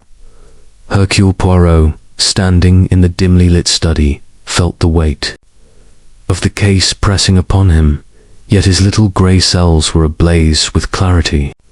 The clues, the torn glove, the arsenic vial, the forged note, the bloodied cloth, the hidden ledger, and now the revelation of Black's staged death were converging, revealing a killer who orchestrated chaos with the precision of a maestro. But the figure of the broker, a shadow behind the shadow, remained elusive. A riddle that demanded resolution. Inspector Japp, his coat damp from a morning trek through the fog, entered the study with a sheaf of papers, his expression a mix of exhaustion and determination. Poirot, we've got the final coroner's report on Ashford, he said, spreading the documents on the desk. Traces of digitalis in his system, not just from his medication enough to weaken him before the dagger struck. The stabbing was a flourish, not the cause. Poirot's moustache twitched, his green eyes gleaming. A flourish, mon ami. Nan, it is a deception, a mirror held up to distract from the poison's work. The shadow is a master of illusion, but the mirror cracks under scrutiny. The revelation shifted the investigation's focus. Digitalis, slow and insidious, had been administered to Ashford hours before his death, suggesting a killer with intimate access. Poirot recalled the apothecary's inventory digitalis vials. One missing, its label matching Lady Evelyn's prescription. He turned to Japp. The medicine cabinet in Madame Harrington's room, has it been searched? Japp nodded. Locked tight, but we found a vial, half empty. She swears it's for her heart condition, prescribed by Thorne. Poirot's lips curved faintly. And yet, it is too convenient. We must gather them again, Japp. The truth lies in their reactions. The remaining suspects, Lady Evelyn Harrington, Dr. Marcus Thorne, and Clara Voss, were summoned to the drawing room, where the fire's glow cast flickering shadows on the crimson walls. Lady Evelyn, her black silk gown impeccable but her face pale, sat with hands clasped, her eyes avoiding Poirot's Thorne. His spectacles polished to a shine, gripped a medical journal, his fingers betraying a tremor. Voss, her notebook replaced by a steely resolve, stood by the window, her silhouette sharp against the fog. The air was thick with tension, each suspect a coiled spring, ready to snap. Poirot stood at the room's center, his cane a silent extension of his authority. Madame et messieurs, he began, his voice smooth as velvet but edged with steel. The mirror of this case reflects lies, but today we shatter it.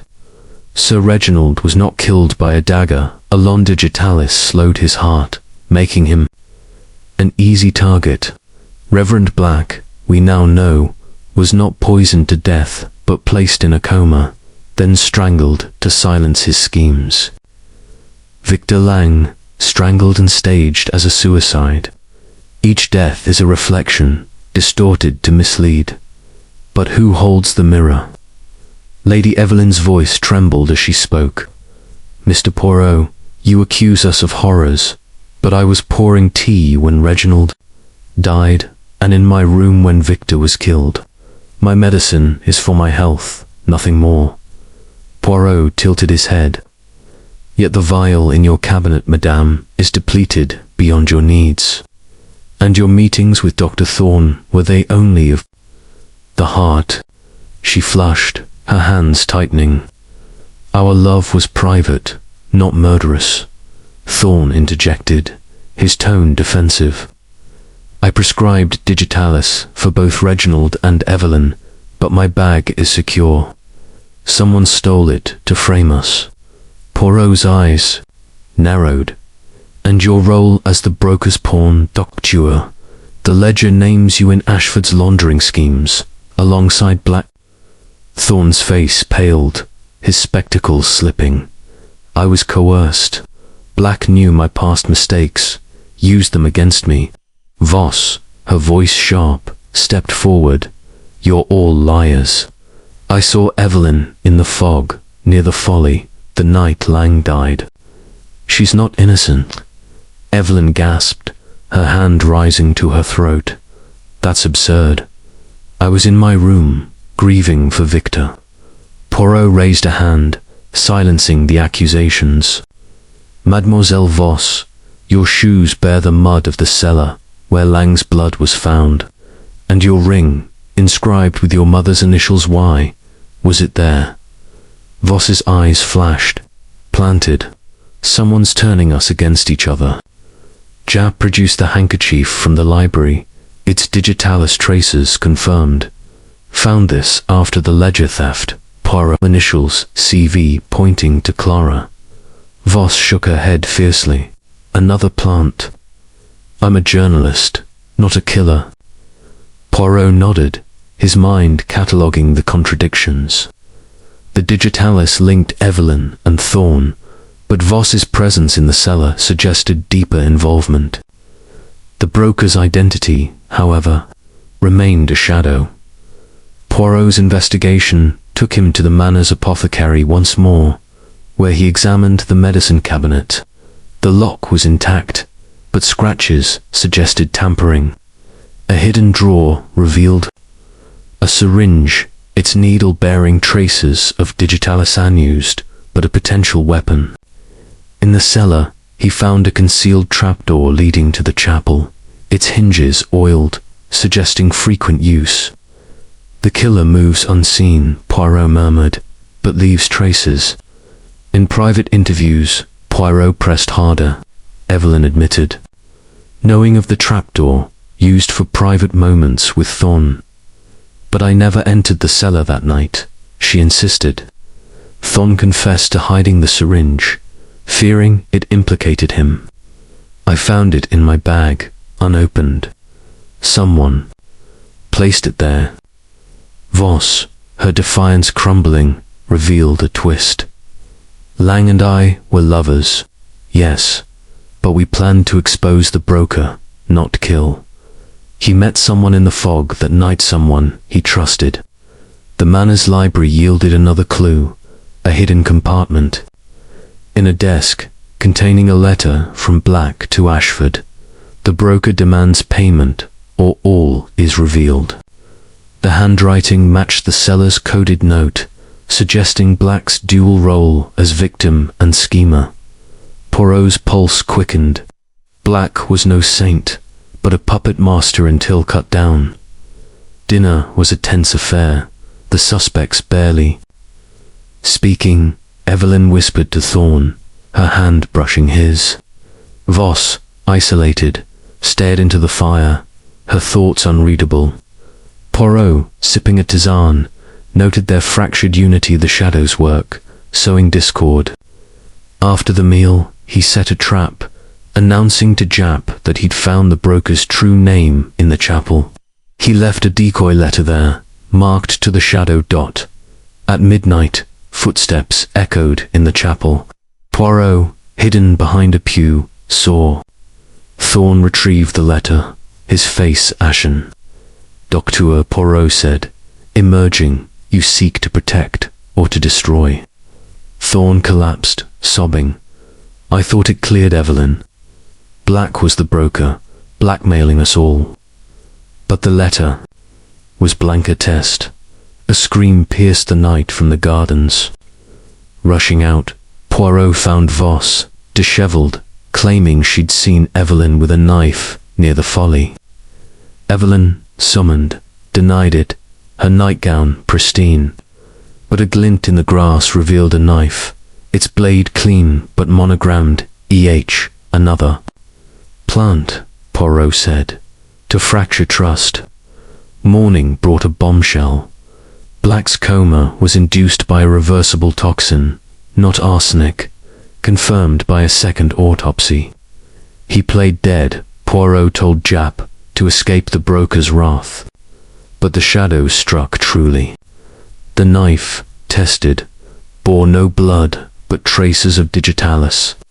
Linking it to the apothecary, Poirot gathered them in the drawing room, his voice commanding. "The mirror reflects your secret, Evelyn's love, Thorne's fraud, Voss's vengeance." Black was the broker, manipulating all, but his death was real, his coma a ruse undone by strangulation. "The shadow uses your alliances to divide." Voss's eyes widened. Then Evelyn, she planned it all.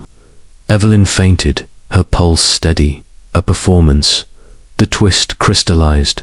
Black's staged death was a ploy to expose the broker's network. But the shadow, sensing betrayal, killed him. The knife, the cloth. The note saw misdirections to pin guilt on Evelyn or Voss. "The shadow is among you," Poirot said, "but the broker's shadow looms larger."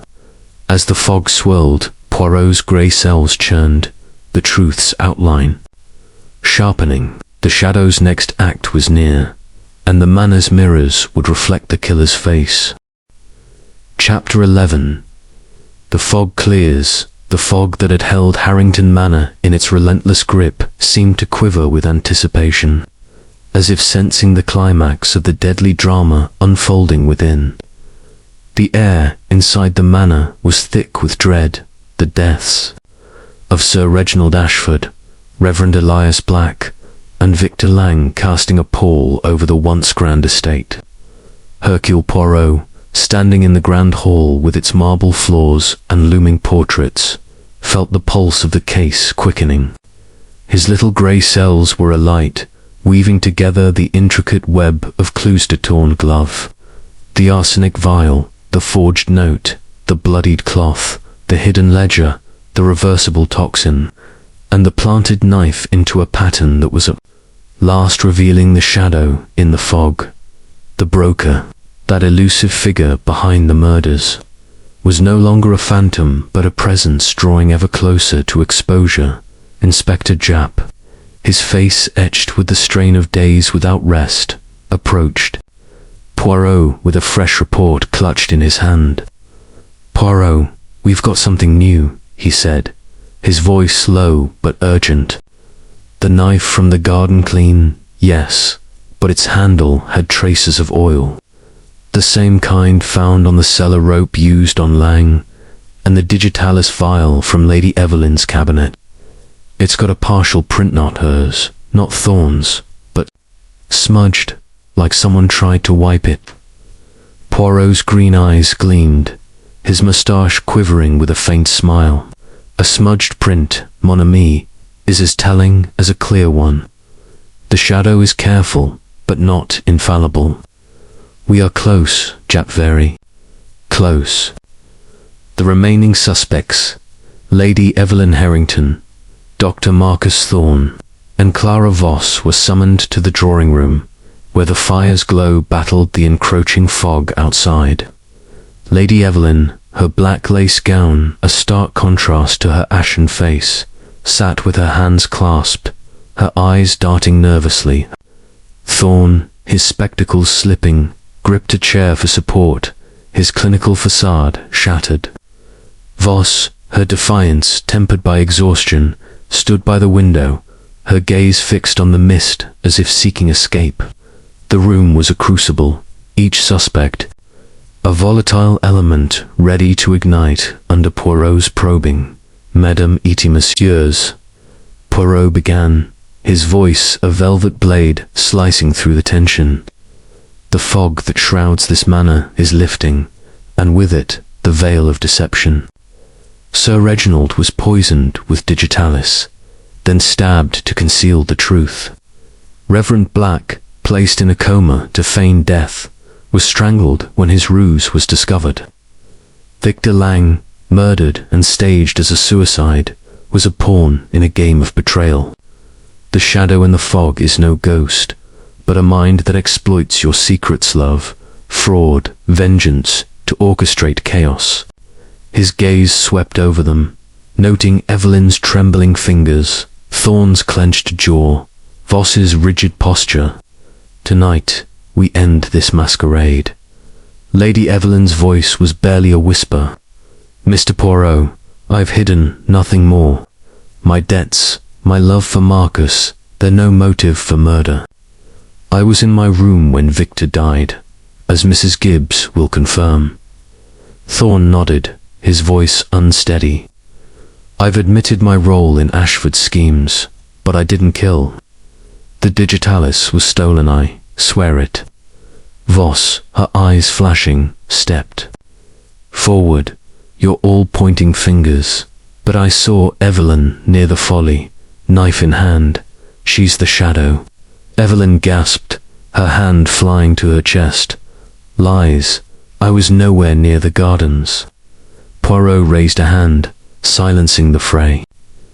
Accusations are the shadow's tools, turning allies into enemies. But let us examine the facts. He produced the garden knife, its monogram EH glinting in the firelight. This knife, planted to implicate Madame Harrington, bears oil.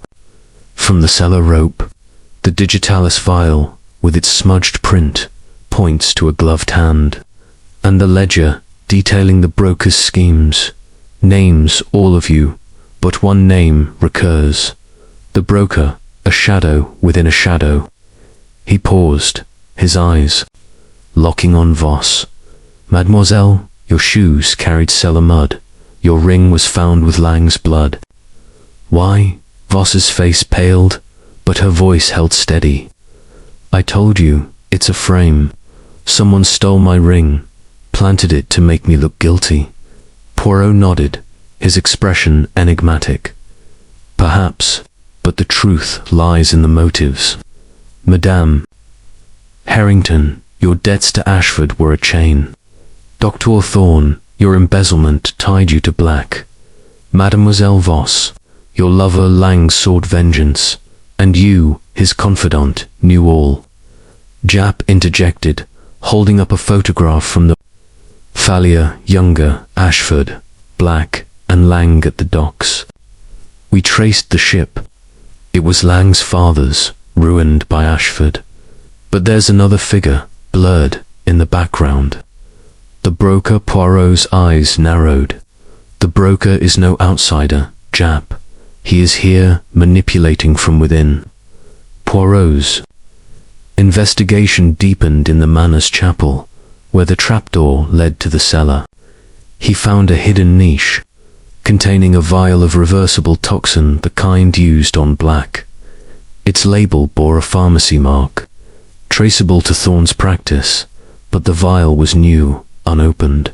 A decoy, Poirot murmured, to shift blame. In the library he discovered a torn page from Voss's notebook, hidden behind a bookcase, its coded entries detailing meetings with Evelyn. The handwriting matched the threatening note slipped under his door. Dinner was a silent ordeal. the suspects barely touching their food. Evelyn whispered to Thorne, her hand brushing his, a gesture of desperation. Voss, isolated, stared into the fire, her thoughts unreadable. Poirot, sipping a tisane, noted their fractured unity, the shadow's triumph. After the meal, he set a trap, announcing to Japp, loudly enough for eavesdroppers, that he'd found the broker's lair in the Folly. He planted a decoy ledger. There, marked final proof. At midnight, Poirot and Japp hid near the Folly, the fog cloaking their vigil. Footsteps approached a figure in a hooded cloak, moving swiftly. As they reached for the ledger, Poirot sprang forward, his cane raised. "Enough, monsieur." The hood fell, revealing Thorne, his face wild with panic. "I was trying to protect Evelyn," he cried, clutching a syringe sedative, not poison. But as Japp seized him, a gunshot rang out from the manor, rushing back. They found Voss in the hall, a pistol smoking in her hand, aimed at Thorne. "He's the broker," she screamed. "He ruined us all." The bullet had missed, embedding in the wall. Evelyn, emerging from the drawing room, clutched a hidden pistol of her own, her eyes wide. "Clara, stop. You're mad." Poirot disarmed both, his voice calm. "The shadow thrives on your chaos, but the fog clears." In the drawing room, Poirot pieced it aloud. The reversible toxin was Black's ploy to escape the broker's wrath, but the shadow strangled him. Lang's death was to silence his knowledge of the broker. The digitalis, the knife, the notes all misdirections. He turned to Voss. "Your notebook, mademoiselle, names E as the broker, but it is a lie planted to divide." Voss collapsed, sobbing. "I wrote it to protect Lang, but someone stole it." The twist emerged. The blurred figure in the photograph was a woman, her silhouette matching Evelyn's. Poirot confronted her.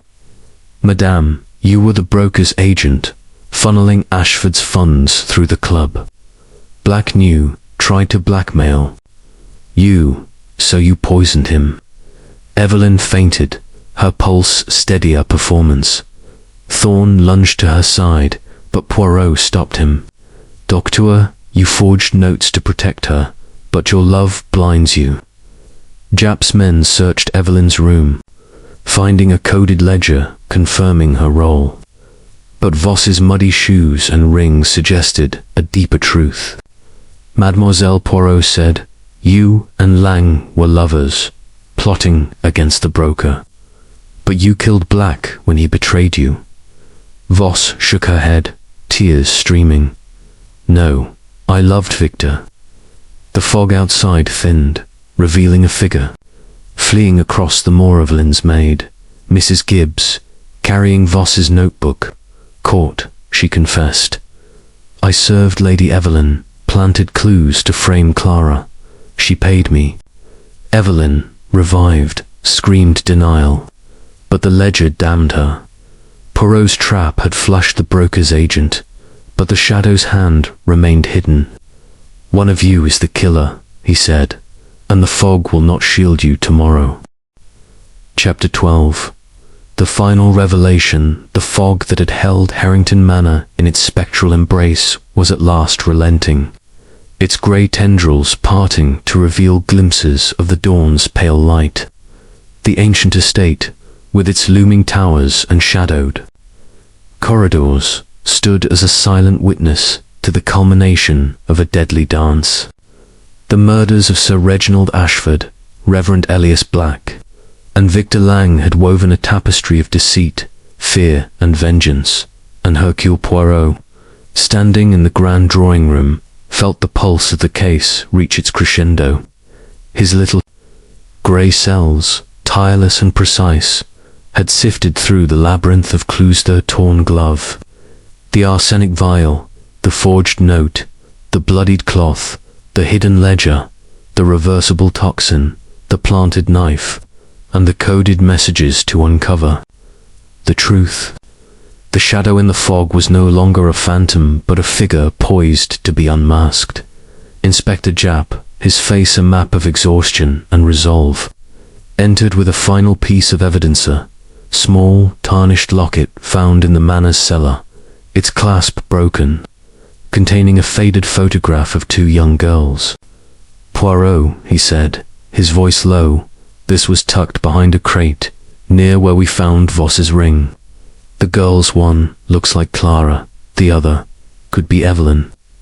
Poirot's green eyes gleamed, his mustache quivering with anticipation.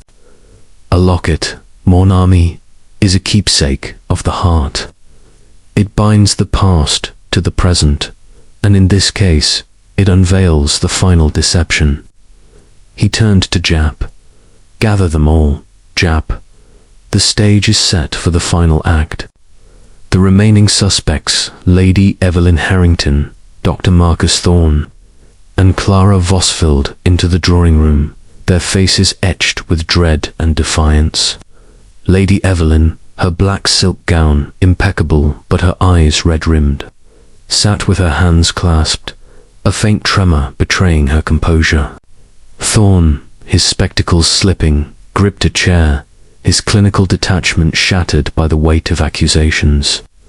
Voss, her defiance tempered by exhaustion, stood by the fireplace, her gaze darting between Poirot and the fogged windows.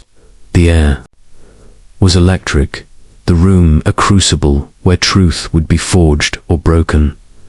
Poirot stood at the room's center, his cane a silent extension of his authority, his voice a velvet blade cutting through the tension. "Mesdames et messieurs," he began, "the fog that has cloaked this manor, like the fog of deceit, is lifting. 3 men lie dead: Sir Reginald Ashford, poisoned and stabbed; Reverend Elias Black, comatose, then strangled; Victor Lang, murdered, and staged as a suicide. The shadow in the fog has woven a web of lies, using your secret steps, love, vengeance, to divide and destroy. But Hercule Poirot sees through the mist, and today the shadow is unveiled." He held up the locket, its silver glinting in the firelight. "This locket, found in the cellar, tells a story older than these murders. 2 girls, bound by blood, united by loss. Lady Evelyn Harrington and Clara Voss, you are sisters, are you not?" The room gasped, Evelyn's hand flying to her throat, Voss's face paling. "Impossible," Evelyn cried, but her voice faltered. Voss shook her head, tears welling. "No, it can't be." Poirot continued, relentless. "Your mother, Margaret Voss, was ruined by Sir Reginald Ashford's schemes. You, Evelyn, were adopted by the Harringtons, raised in privilege. Clara, you grew up in poverty, your mother's death fueling your hatred. Together, you vowed vengeance." Thorne, his voice hoarse, interjected, "This is madness, Poirot. Evelyn and I, we loved, yes, but murder." Poirot turned to him, his gaze piercing. "Doctor, your role was unwitting. You supplied digitalis, believing it for Evelyn's heart, but it was used to weaken Ashford. Your forgery of notes protected her, but blinded you to her true intent." He turned to the women. "The locket proves your bond, hidden even from each other until necessity reunited you. The broker was a myth, a shadow cast to distract. The true shadow is you two, working in tandem." Evelyn collapsed into a chair, sobbing, "No, no, I didn't kill." Voss stepped forward, her voice breaking. "It was me, Poirot. I stabbed Ashford. He destroyed our mother. Evelyn only helped cover it." Poirot shook his head. "Nan, mademoiselle, the truth is deeper. Evelyn poisoned Ashford with digitalis, weakening him for your dagger. Black, suspecting your plan, was poisoned by Clara to feign death, but Evelyn strangled him when he awoke, fearing exposure. Lang, your lover, Clara, discovered your alliance and was killed by both, strangled by Evelyn, staged by you. Jap, stunned, produced the cellar ledger. Its final page revealing transactions signed by both EH and CV. This confirms it, he said. They funneled Ashford's money, planning to ruin him before killing. Poirot nodded. The glove, the knife, the note saw, misdirections to fracture trust. Mrs. Gibbs, your maid, Evelyn, planted clues under your orders, but her loyalty wavered, leaving the locket. Evelyn's sobs turned to a scream. It was for justice. Reginald took everything, our mother, our lives. Voss, tears streaming, nodded. We planned it together, but I didn't want Lang dead. Evelyn insisted he knew too much. Thorne, horrified, staggered back. Evelyn, you used me. She looked away, guilt etched in her face. Poirot's voice softened, but his resolve was iron. The fog obscured your alliance, but the little grey cells see all. You, Evelyn, orchestrated the digitalis, the strangling of Black, the staging of Lang. Clara, your dagger struck Ashford, your poison silenced Black's suspicions. Together, you wove a tapestry of death, but the threads unravel. Jap's men moved forward, handcuffs ready. Evelyn lunged for the door, but a constable caught her. Voss stood still, her fight gone. It's over, she whispered. Thorne, broken, sank to his knees. As the women were led away, the fog outside lifted fully, sunlight streaming through the windows, casting long shadows that no longer hid the truth. Poirot turned to Jap, his expression somber. The heart seeks justice, mon ami, but vengeance blinds it. The shadow is no more. Outside, the manor's gardens glowed in the dawn. The fog a memory, the truth laid bare by the relentless clarity of Hercule Poirot's mind.